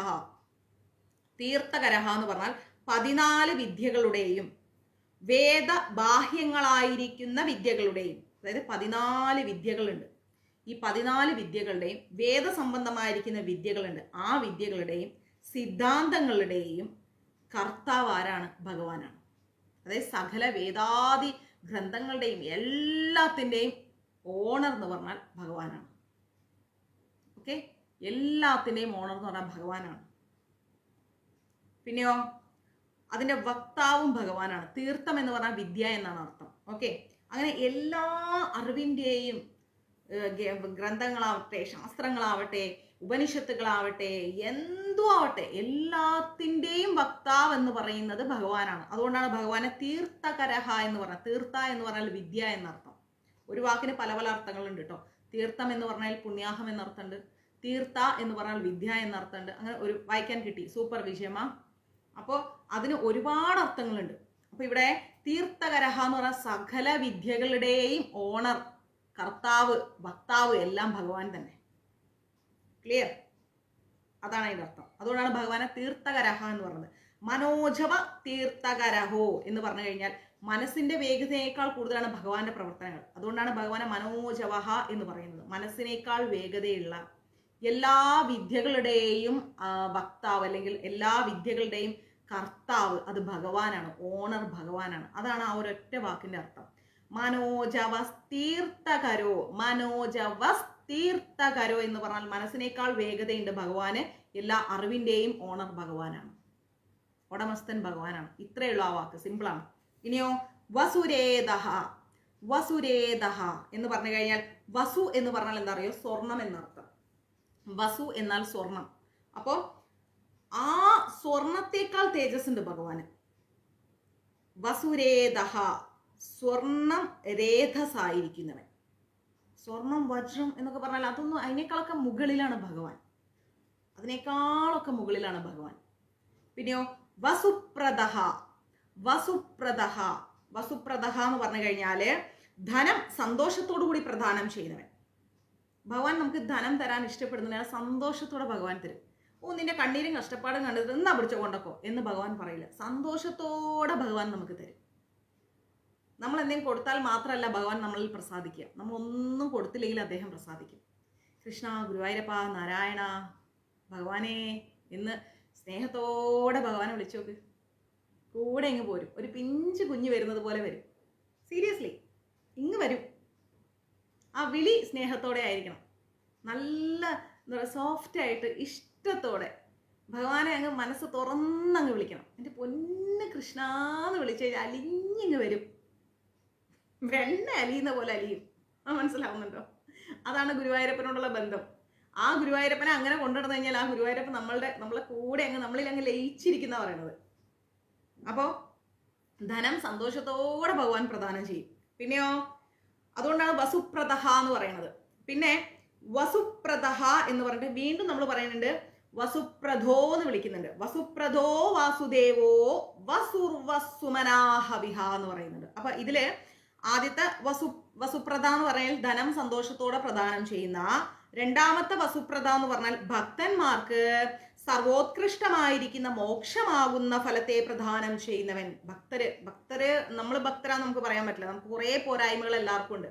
അപ്പോൾ ഭക്തിയിൽ ഉയരാൻ ശ്രമിക്കുന്ന നമ്മളെ പോലെയുള്ള വ്യക്തികൾക്കും ഭക്തരായി മാറിയിരിക്കുന്നവർക്കും മോക്ഷം നൽകുന്നത് ആരാണ്? ഭഗവാനാണ്. അത് ഇവിടെ സർവോത്കൃഷ്ടമായിരിക്കുന്ന മോക്ഷമാകുന്ന ഫലം സർവോത്കൃഷ്ടമാണ്. നമ്മളെ ജീവിതത്തിലൊക്കെ നമ്മൾ എന്താ ആഗ്രഹിക്കുന്നത്? ഭഗവാനെ, കൃഷ്ണ, ഗുരുവായൂരപ്പ, അങ്ങയുടെ പാദങ്ങളിൽ ലയിച്ചാൽ മതിയേ, അത് മതി. അപ്പൊ ജീവിച്ചിരിക്കുന്ന കാലം വരെ സമാധാനത്തോടെ ജീവിക്കാനുള്ള ധനം സന്തോഷത്തോടു കൂടി നൽകുകയും ജീവിച്ച് മരിച്ചതിന് ശേഷം നമുക്ക് മോക്ഷത്തെ നൽകുകയും ചെയ്യുന്ന ആരാണ്? ഭഗവാനാണ്. അപ്പോൾ ആ ഭക്തന്മാർക്ക് സർവോത്കൃഷ്ടമായിരിക്കുന്ന, എല്ലാത്തിലും വെച്ച് ഉയർന്ന ഉത്കൃഷ്ടമായിരിക്കുന്ന മോക്ഷമാകുന്ന ഫലം അത് പ്രദാനം ചെയ്യുന്ന ആരാണ്? ഗുരുവായൂരപ്പനാണ്. അതുകൊണ്ടാണ് ആ ഗുരുവായൂരപ്പനെ നമ്മൾ വസുപ്രദഹ എന്ന് വിളിക്കുന്നത്. ക്ലിയർ? ഇനി വാസുദേവഹ. വസുപ്രധോ വാസുദേവോ വസുർവസുമനാഹവി, അങ്ങനെയാണ് ആ ഒരു ലൈൻ തീരുന്നത്. ലാസ്റ്റ് ലൈനാണേ. അപ്പൊ അതില് വാസുദേവഹ എന്ന് പറയാം. വസുദേവന്റെ പുത്രൻ. വാസുദേവോ എന്ന് പറഞ്ഞാൽ വസുദേവന്റെ മകൻ, അത്രയേ ഉള്ളൂ. പിന്നെയോ വസുർവസുമനാഹവി. അതിൽ വസു എന്ന് പറഞ്ഞു കഴിഞ്ഞാൽ എന്താ? സർവഭൂതങ്ങളും ഏവനിൽ സ്ഥിതി ചെയ്യുന്നുവോ, ഏവൻ സർവഭൂതങ്ങളിൽ സ്ഥിതി ചെയ്യുന്നുവോ അവൻ. ഭഗവാൻ എല്ലാത്തിലും സ്ഥിതി ചെയ്യുന്നു, എല്ലാം ഭഗവാനിൽ സ്ഥിതി ചെയ്യുന്നു. മനസ്സിലാണോ? ഭഗവാൻ എല്ലാത്തിലും സ്ഥിതി ചെയ്യുന്നു, എല്ലാം ഭഗവാനിൽ സ്ഥിതി ചെയ്യുന്നു. ആ ഭഗവാനെയാണ് നമ്മൾ വസുഹ എന്ന് പറയുന്നത്. ഒന്നും ഭഗവാന് പുറത്തുമല്ല, ഒന്നും ഭഗവാന്റെ അകത്തുമല്ല, എല്ലാം ഭഗവാനിലാണ്. സമസ്തം അങ്ങ് ലയിച്ച് ചേർന്നിരിക്കുകയാണ്. ഭഗവാന്റെ ഉള്ളിലൊന്ന് പുറത്തൊന്നുമില്ല, എല്ലാം ഭഗവാനിലാണ്. അതുകൊണ്ടാണല്ലോ യശോദാമ്മ വാ തുറക്കും ഉണ്ണി എന്ന് പറഞ്ഞപ്പോൾ വാ തുറന്നിട്ട് സകല ബ്രഹ്മാണ്ടങ്ങളും കാണിച്ചു കൊടുത്തത്. ഈ ബ്രഹ്മാണ്ടങ്ങളിലല്ലേ നമ്മൾ ജീവിക്കുന്നത്. അങ്ങനെയാണ് എല്ലാം ഭഗവാന്റെ ഉള്ളിലായിരിക്കുന്നത്, ഒന്നും ഭഗവാന്റെ പുറത്തില്ല. മനസ്സിലായി? അപ്പോൾ ഇത്രയും ചിന്തിച്ചാൽ മതി. ഒരു ഭൂമിക്ക് ചുറ്റും ഭഗവാൻ ഇങ്ങനെ ഇങ്ങനെ ചേർത്ത് പിടിച്ചിരിക്കുക. അപ്പൊ എന്താ, എല്ലാം ഭഗവാന്റെ ഉള്ളിലാണ്. അങ്ങനെ ഒന്ന് ഇമാജിൻ ചെയ്ത് നോക്കും. അങ്ങനെയല്ല, പക്ഷെ ഞാൻ പറയാണ്, എല്ലാം ഭഗവാന്റെ കൈക്കുമ്പിളിൽ ഭദ്രമാണ്. എല്ലാം അദ്ദേഹം ഇങ്ങനെ ചേർത്ത് പിടിച്ചിരിക്കുകയാണ്, ഇതുപോലെ ഇങ്ങനെ പിടിച്ചിരിക്കുകയാണ്. സമസ്തവും അദ്ദേഹത്തിലാണുള്ളത്. അപ്പൊ അതുകൊണ്ട് നമ്മൾ ഭഗവാനെ വസു എന്ന് വിളിക്കുന്നു. സർവഭൂതങ്ങളും ഏവനിൽ സ്ഥിതി ചെയ്യുന്നുവോ, എല്ലാ ഭൂതങ്ങളും ആരെല്ലാം സ്ഥിതി ചെയ്യുന്നത്? ഭഗവാനിൽ. ഏവൻ സർവ്വഭൂതങ്ങളിൽ സ്ഥിതി ചെയ്യുന്നു. ഈ സ്ഥിതി ചെയ്യുന്നതിലെല്ലാം ഭഗവാനുണ്ട്, എല്ലാം ഭഗവാനിൽ സ്ഥിതി ചെയ്യുന്നു. അതായത് ഒന്നും ഭഗവാനിൽ നിന്ന് വ്യത്യസ്തമല്ല എന്ന് സാരം. അപ്പൊ എന്ത് വേണം? എല്ലാത്തിലും നമ്മൾ കൃഷ്ണമയമായിരിക്കണം. എന്ത് കണ്ടാലും അതിലൊരു കൃഷ്ണമയം നമ്മൾ കാണണം. ഏതിലും ഭഗവാന്റെ സ്വരൂപം ദർശിക്കാൻ നമുക്ക് സാധിക്കണം. അങ്ങനെ വന്നു കഴിഞ്ഞാൽ എന്തായി? ആ ഭഗവാനെ നമ്മൾ വസു എന്ന് വിളിക്കുന്നു. ക്ലിയർ? ഇനിയോ ഇവിടെ തീരുന്നു വസുർവസുമനാഹവി. ഇനി വസുമന എന്ന് പറഞ്ഞു കഴിഞ്ഞാല് എല്ലാ പദാർത്ഥങ്ങളിലും സാമാന്യ ഭാവത്തോടെ വസിക്കുന്ന മനസ്സുള്ളവൻ. അതായത് ആരും ഭഗവാന്റെ മുമ്പിൽ ചെറിയവനുമല്ല വലിയവനല്ല, ഭഗവാൻ എല്ലാം തുല്യരാണ്. ഞാൻ കൃഷ്ണനെ വിളിക്കുന്നുണ്ട്, എന്നോട് ചെയ്താൽ ഇങ്ങനെ കൃഷ്ണൻ ചോദിക്കും, അങ്ങനെയൊന്നുമില്ല. എല്ലാരും ഈക്വലാ. ഭഗവാനെ വിളിക്കുന്നവരും വിളിക്കാത്തവരെല്ലാം ഭഗവാന് തുല്യരാ. പക്ഷെ ഭഗവാന്റെ നാമം നമ്മൾ ചൊല്ലിയേ പറ്റൂ. അത് ചൊല്ലണം. ചൊല്ലിപ്പിക്കും ഭഗവാൻ ഒരു ദിവസം, അത് ഉറപ്പാ. മോക്ഷം ആഗ്രഹിക്കുന്നുണ്ടെങ്കിൽ അത് ചൊല്ലിയിരിക്കും. അപ്പോൾ ഞാൻ ഭഗവാന്റെ വലിയ ഭക്ത, നിങ്ങൾ ഭഗവാന്റെ ഭക്തരല്ല, അതുകൊണ്ട് ഇങ്ങനെയുള്ള വേർതിരിവ് ഒന്നുമില്ല. എല്ലാവരും ഭഗവാൻ ഈക്വല. സകല ജീവജാലങ്ങളും ഭഗവാന് തുല്യരാ. ഒരാൾ ഉയർന്നതും ഒരാൾ താഴ്ന്നതും ഒന്നുമില്ല. അതുകൊണ്ട് എപ്പോഴും നമ്മൾ എന്ത് ചെയ്യണം? മറ്റുള്ളവരെ നമസ്കരിക്കാൻ, മറ്റുള്ളവരെ അംഗീകരിക്കാൻ പഠിക്കണം. ഏതിലും എന്തിലും ഗുരുവായൂരപ്പനെ കാണാൻ ശ്രമിക്കണം. അങ്ങനെയാകും കഴിയുമ്പോൾ എന്തായി? നമുക്ക് ഭഗവാനോടൊരു ആത്മബന്ധം വരും. മനസ്സിലായില്ലേ? ഭഗവാനോടൊരു ആത്മബന്ധം ഉറപ്പായിട്ടുണ്ടാവും. ഭഗവാൻ പറയുന്നു ഭഗവാന്റെ ഭക്തർക്ക് നാശമില്ലാന്ന്. അപ്പൊ ഭഗവാനെ അറിയാത്തവര് ഭഗവാന്റെ നാമം ചൊല്ലി ഭക്തരായി മാറണം. അപ്പൊ ഭഗവാന്റെ ഭക്തി പഠിക്കാൻ, ഭഗവാനിലേക്ക് ഒരു ഭക്തി ഉണ്ടാവാൻ വേണ്ടി പ്രാക്ടീസ് ചെയ്യുന്ന നമ്മളോട് ഭഗവാന് കുറച്ചുകൂടി സ്നേഹം ഉണ്ടാവണേ നമ്മൾ പ്രാർത്ഥിക്കും. പക്ഷെ അത് ഒരിക്കലും ഉണ്ടാവില്ല. എല്ലാവരോടും തുല്യമായിരിക്കും ഭഗവാൻ. ഒരമ്മയ്ക്ക് 5 മക്കളുണ്ടെങ്കിൽ 5 മക്കൾ ഒരമ്മയ്ക്ക്, നല്ലൊരമ്മയ്ക്ക് തുല്യരായിരിക്കും അല്ലേ? അപ്പൊ അങ്ങനെയുള്ള സ്ഥലത്ത് ഭഗവാൻ എല്ലാവരും തുല്യരാണ്. ഭഗവാൻ കാത്തിരിക്കും. അവൻ എന്റെ നാമം ചൊല്ലുന്നില്ലേ, പക്ഷെ അവനും ഇവനും എനിക്ക് മക്കൾ തന്നെയല്ലേ, അവനൊരു ദിവസം ചൊല്ലട്ടെ, സാരല്ല, ഞാൻ അവനെ പരിപാലിക്കും അതുവരെ. ഇനി ചൊല്ലുന്നവനെയോ, നീ എന്റെ നാമം ചൊല്ലുന്നില്ലേ, നീ ചൊല്ല്, ഞാൻ കേൾക്കുന്നുണ്ട്. ഇതാണ് ഭഗവാന്റെ മൈൻഡ് സെറ്റ്. ഭഗവാൻ എല്ലാം തുല്യമാണ്. മനസ്സിലാണോ? അതുകൊണ്ട് ആരെയും ഒരാൾ ഉയർന്നിരിക്കുന്നു, ഒരാൾ താഴ്ന്നിരിക്കുന്നു, അവരെയാണ് കൂടുതൽ ഇഷ്ടം, ഇവരെ കൂടുതൽ ഇഷ്ടമില്ല, അങ്ങനെയൊന്നും ചിന്തിക്കേണ്ട. എല്ലാം ഈക്വലാണ് ഭഗവാന്റെ മുമ്പിൽ. എല്ലാവരും ഈക്വലാണ്. ഓക്കെ? അതുകൊണ്ടാണ് ഇവിടെ പറയുന്നത് സാമാന്യ ഭാവത്തോടെ വസിക്കുന്ന മനസ്സുള്ളവൻ. സാമാന്യ ഭാവം, ഒരേ മനസ്സോടു കൂടിയാണ് ഭഗവാൻ എല്ലാവരിലും വസിക്കുന്നത്. അതുകൊണ്ട് ഭഗവാനെ നമ്മൾ വസുമനഹ എന്ന് വിളിക്കുന്നു. ഇനിയോ ലാസ്റ്റ് ലൈൻ വസുർവസുമനാഹവി. ഹവി എന്ന് പറഞ്ഞു കഴിഞ്ഞാൽ ഹവിസിന്റെ സ്വരൂപത്തിലുള്ളവൻ. നമ്മൾ സമർപ്പിക്കുന്ന എല്ലാം ഹവിസായിട്ട്, എല്ലാ യാഗങ്ങളിലും ഹവിസ് എല്ലാം സമർപ്പിക്കൂലേ നമ്മൾ, എല്ലാം ഭഗവാനാണ് സ്വീകരിക്കുന്നത്. ഏത് ദേവനെ പൂജ ചെയ്താലും അത് ഗുരുവായൂരപ്പനാണ് കിട്ടണേ. കാരണം എന്താ? അഖില കോടി ബ്രഹ്മാണ്ഡ നായകനാണ് ഭഗവാൻ, പരമദിവ്യോത്തമ പുരുഷനാണ് ഭഗവാൻ. വിരാട് രൂപത്തിൽ പറയുന്ന ആ എല്ലാ ഭഗവാന്റെ സമസ്തവും ഭഗവാനിലല്ലേ ഉള്ളത്. അപ്പൊ അതെല്ലാം ഭഗവാനാണ്, അതിലൊരു മാറ്റമില്ല, ഒരു തർക്കവും ഇല്ല. അപ്പൊ നമ്മൾ എന്ത് പൂജ ചെയ്താലും, എന്ത് പ്രാർത്ഥിച്ചാലും, എന്ത് കൊടുത്താലും, ഏത് കൊടുത്താലും അതെല്ലാം ഭഗവാനിലേക്കാണ് ചെന്ന് ചേരുന്നത്. എന്റെ കൈക്ക് ഈ വലത് കൈക്ക് ഒരു ഭക്ഷണം, ഇടത് കൈക്ക് ഒരു ഭക്ഷണം, വലത് കാലിനൊരു ഭക്ഷണം, ഇടത് കാലിനൊരു ഭക്ഷണം എന്ന് പറയാൻ കൊടുക്കുന്നില്ലല്ലോ. വായിലൂടെ ഞാൻ ഇട്ട് കഴിഞ്ഞാൽ അത് തുല്യമായിട്ടാണ് ശരീരം മുഴുവൻ എത്തുന്നത്. അപ്പൊ അതേപോലെ നമ്മൾ എന്ത് എവിടെ കൊടുത്താലും അതെല്ലാം ഭഗവാനാണ് കിട്ടുന്നത്. ക്ലിയർ? അപ്പൊ നമ്മൾ പഠിക്കേണ്ടത് മനോജവസ്തീർത്ഥകരോ വസുരേധ വസുപ്രദഹ വസുപ്രദോ വാസുദേവോ വസുർവസുമനാഹവിഹ. സിമ്പിളാണ്. മനസ്സിന്റെ വേഗതയിനേക്കാളും കൂടുതൽ വേഗതയുള്ള 14 വിദ്യകളാവട്ടെ, ബാഹ്യങ്ങളായിരിക്കുന്ന വിദ്യകളാവട്ടെ, സിദ്ധാന്തങ്ങളാവട്ടെ, ഉപനിഷത്തുകളാവട്ടെ, ഇതിന്റെ എല്ലാം ഓണറായിരിക്കുന്ന, അധികാരിയായിരിക്കുന്ന, സ്വർണത്തേക്കാൾ കൂടുതൽ തേജസ്സുള്ള, ധനം സന്തോഷത്തോടു കൂടി നൽകുന്ന, ഭക്തന്മാർക്ക് എല്ലാത്തിൻ്റെയും മുകളിലിരിക്കുന്ന മോക്ഷമാകുന്ന ആ അനുഗ്രഹം നൽകുന്ന, വാസുദേവന്റെ മകനായിരിക്കുന്ന, സർവഭൂതങ്ങളും ഭഗവാനിലാണ് സ്ഥിതി ചെയ്യുന്നത്, അങ്ങനെ ഇരിക്കുന്ന എല്ലാ ഭൂതങ്ങളും ഭഗവാനിൽ സ്ഥിതി ചെയ്യുന്നു, അങ്ങനെ ഇരിക്കുന്ന എല്ലാവരെയും ഒരുപോലെ കാണുന്ന ഹവിസിന്റെ രൂപത്തിലിരിക്കുന്ന ആ ഗുരുവായൂരപ്പന്റെ തൃപാദങ്ങളിൽ നമുക്ക് നമസ്കരിക്കാം. ഓക്കെ? ക്ലിയർ? മനസ്സിലായോ? ക്ലാസ് ഇഷ്ടപ്പെട്ടോ? എല്ലാവരും ഇങ്ങനെ ഇരിക്കും. ഉറക്കം വരുന്നു മാതാജി, പാവം. ഞാനും ഉറക്കമില്ലാത്തൊരു ജന്മം. നിങ്ങളെങ്കിലും പോയി കിടന്നുറങ്ങും. എന്നാലേ ഞാൻ ഉറങ്ങാഞ്ഞാലേ നിങ്ങൾക്ക് നാളെ ക്ലാസ് എടുത്തരാൻ പറ്റും. അപ്പോൾ ഹാപ്പി ആയിട്ട് സന്തോഷമായിട്ട് നല്ല ബോൾഡായിട്ട് ഗംഭീരമായിട്ടിരിക്കുക. കാരണം എന്താ, മഞ്ജരീസിലൂടെ ഭക്തി പ്രാക്ടീസ് ചെയ്യുന്നവരാണ് നിങ്ങൾ, അല്ലേ? മഞ്ജരീസ് കുടുംബാംഗമാണ്. അതുകൊണ്ട് ധൈര്യമായിട്ടിരിക്കും. എവിടെയും ഒറ്റപ്പെടലില്ല. കാരണം എന്താ, നമ്മളെല്ലാവരും ഭഗവാന്റെ അണ്ടറിലാണ്. നമ്മുടെ പൊന്നു കിച്ചൂട്ടൻ സ്നേഹത്തോടെ പരിപാലിക്കും. ശ്രീമതി രാധാറാണി നമ്മളെ നല്ല സ്നേഹത്തോടെ കൊണ്ടുനടക്കും. അതുകൊണ്ട് നമുക്ക് ഒരു വിഷമവും ഇല്ല. ഓക്കെ. വിഷു നാരായണിയും കിട്ടിയിട്ടില്ല. മഞ്ജരീസ് നമ്പറിലേക്ക് മെസ്സേജ് ചെയ്യൂ. ആ സെക്ഷൻ എൻ്റെതല്ല, ശാന്തി മാതാജി, വിനോദ് പ്രഭു, ഞാൻ ആ സെക്ഷൻ അവർക്ക് ഹാൻഡ് ഓവർ ചെയ്തു. പാക്കിംഗ് അതൊക്കെ അവരുടെ സെക്ഷൻ, ഞാനത് നോക്കില്ല. മഞ്ജരീസിൽ മെസ്സേജ് ഇട്ട് വെച്ചോളൂ. അവർ നാളെ മെസ്സേജ് നോക്കിയിട്ട് അവരയച്ചിട്ട്. ഓക്കെ. ഏതെങ്കിലുമൊക്കെ കുറേ പാക്ക് ചെയ്യുമ്പോൾ വിട്ടു പോകുപ്പാ, ക്ഷമിക്കേ. ചിലപ്പോൾ ഒരെണ്ണം കൊടുത്ത് രണ്ടെണ്ണമൊക്കെ വരും. അവൻ സാറില്ല, രണ്ടെണ്ണവും തിന്നോളൂ, പഞ്ചാമൃതല്ലേ. ഓക്കെ. അപ്പോൾ കിട്ടാത്ത എന്തുണ്ടെങ്കിലും മെസ്സേജ് ഇടൂ. പിന്നെ നമുക്ക് നാരായണീയം ശ്ലോകം മാത്രമേ ഉള്ളൂ കേട്ടോ. ഇപ്പോൾ അർത്ഥസഹിതമുള്ള നാരായണീയം, വിഷ്ണു സഹസ്രനാമം, ഗരുഡ പുരാണം, ഇത് മൂന്നും എത്തിയിട്ടില്ല. ഇത് ഞാൻ വായിക്കുന്ന പുസ്തകം നിങ്ങൾക്ക് വേണം എന്നുള്ളത് കൊണ്ടാണ് ഞാൻ വെയിറ്റ് ചെയ്യുന്നത്. അത് മൂന്നും എത്തിയിട്ടില്ല. ബാക്കി എല്ലാ ഐറ്റംസും വന്നിട്ടുണ്ട്. ബാക്കി എല്ലാവരും ഇവിടുന്ന് ഒരു 100, 150, 200ഓളം പാർസൽ ഇവിടുന്ന് അയച്ചു കഴിഞ്ഞു. പിന്നെ ഇന്നും കുറച്ച് പാർസൽ പോയിട്ടുണ്ട്. ഒരു 3 ദിവസം നിങ്ങൾ വെയിറ്റ് ചെയ്യണം. ഇന്നും പോയിട്ടുണ്ട് ഒരു 100ഓളം പാർസൽ. അത് മേ ബി നാളെ എത്തില്ല, മറ്റന്നാൾ അതിൻ്റെ പിറ്റേന്നൊക്കെ ആയിട്ട് നിങ്ങൾക്ക് കിട്ടും. വെയിറ്റ് ചെയ്തോളൂ, കിട്ടും കേട്ടോ. ഈ ഒരു 3-4 ദിവസത്തിനുള്ളിലും കിട്ടിയിട്ടില്ലെങ്കിൽ മെസ്സേജ് ഇട്ടോളൂ, അവർ വീണ്ടും റീപോസ്റ്റ് ചെയ്തു. ക്ലിയർ? हरे कृष्णा, सर्वं कृष्ण अर्पणमस्तु. प्रभुपाद की जय, गुरु महाराज की जय, राधा भवनपुरेशन की जय. ओम श्री मात्रे नमः. हर हर महादेव. സന്തോഷമായിട്ട് പോയി കിടന്നുറങ്ങും. Good night.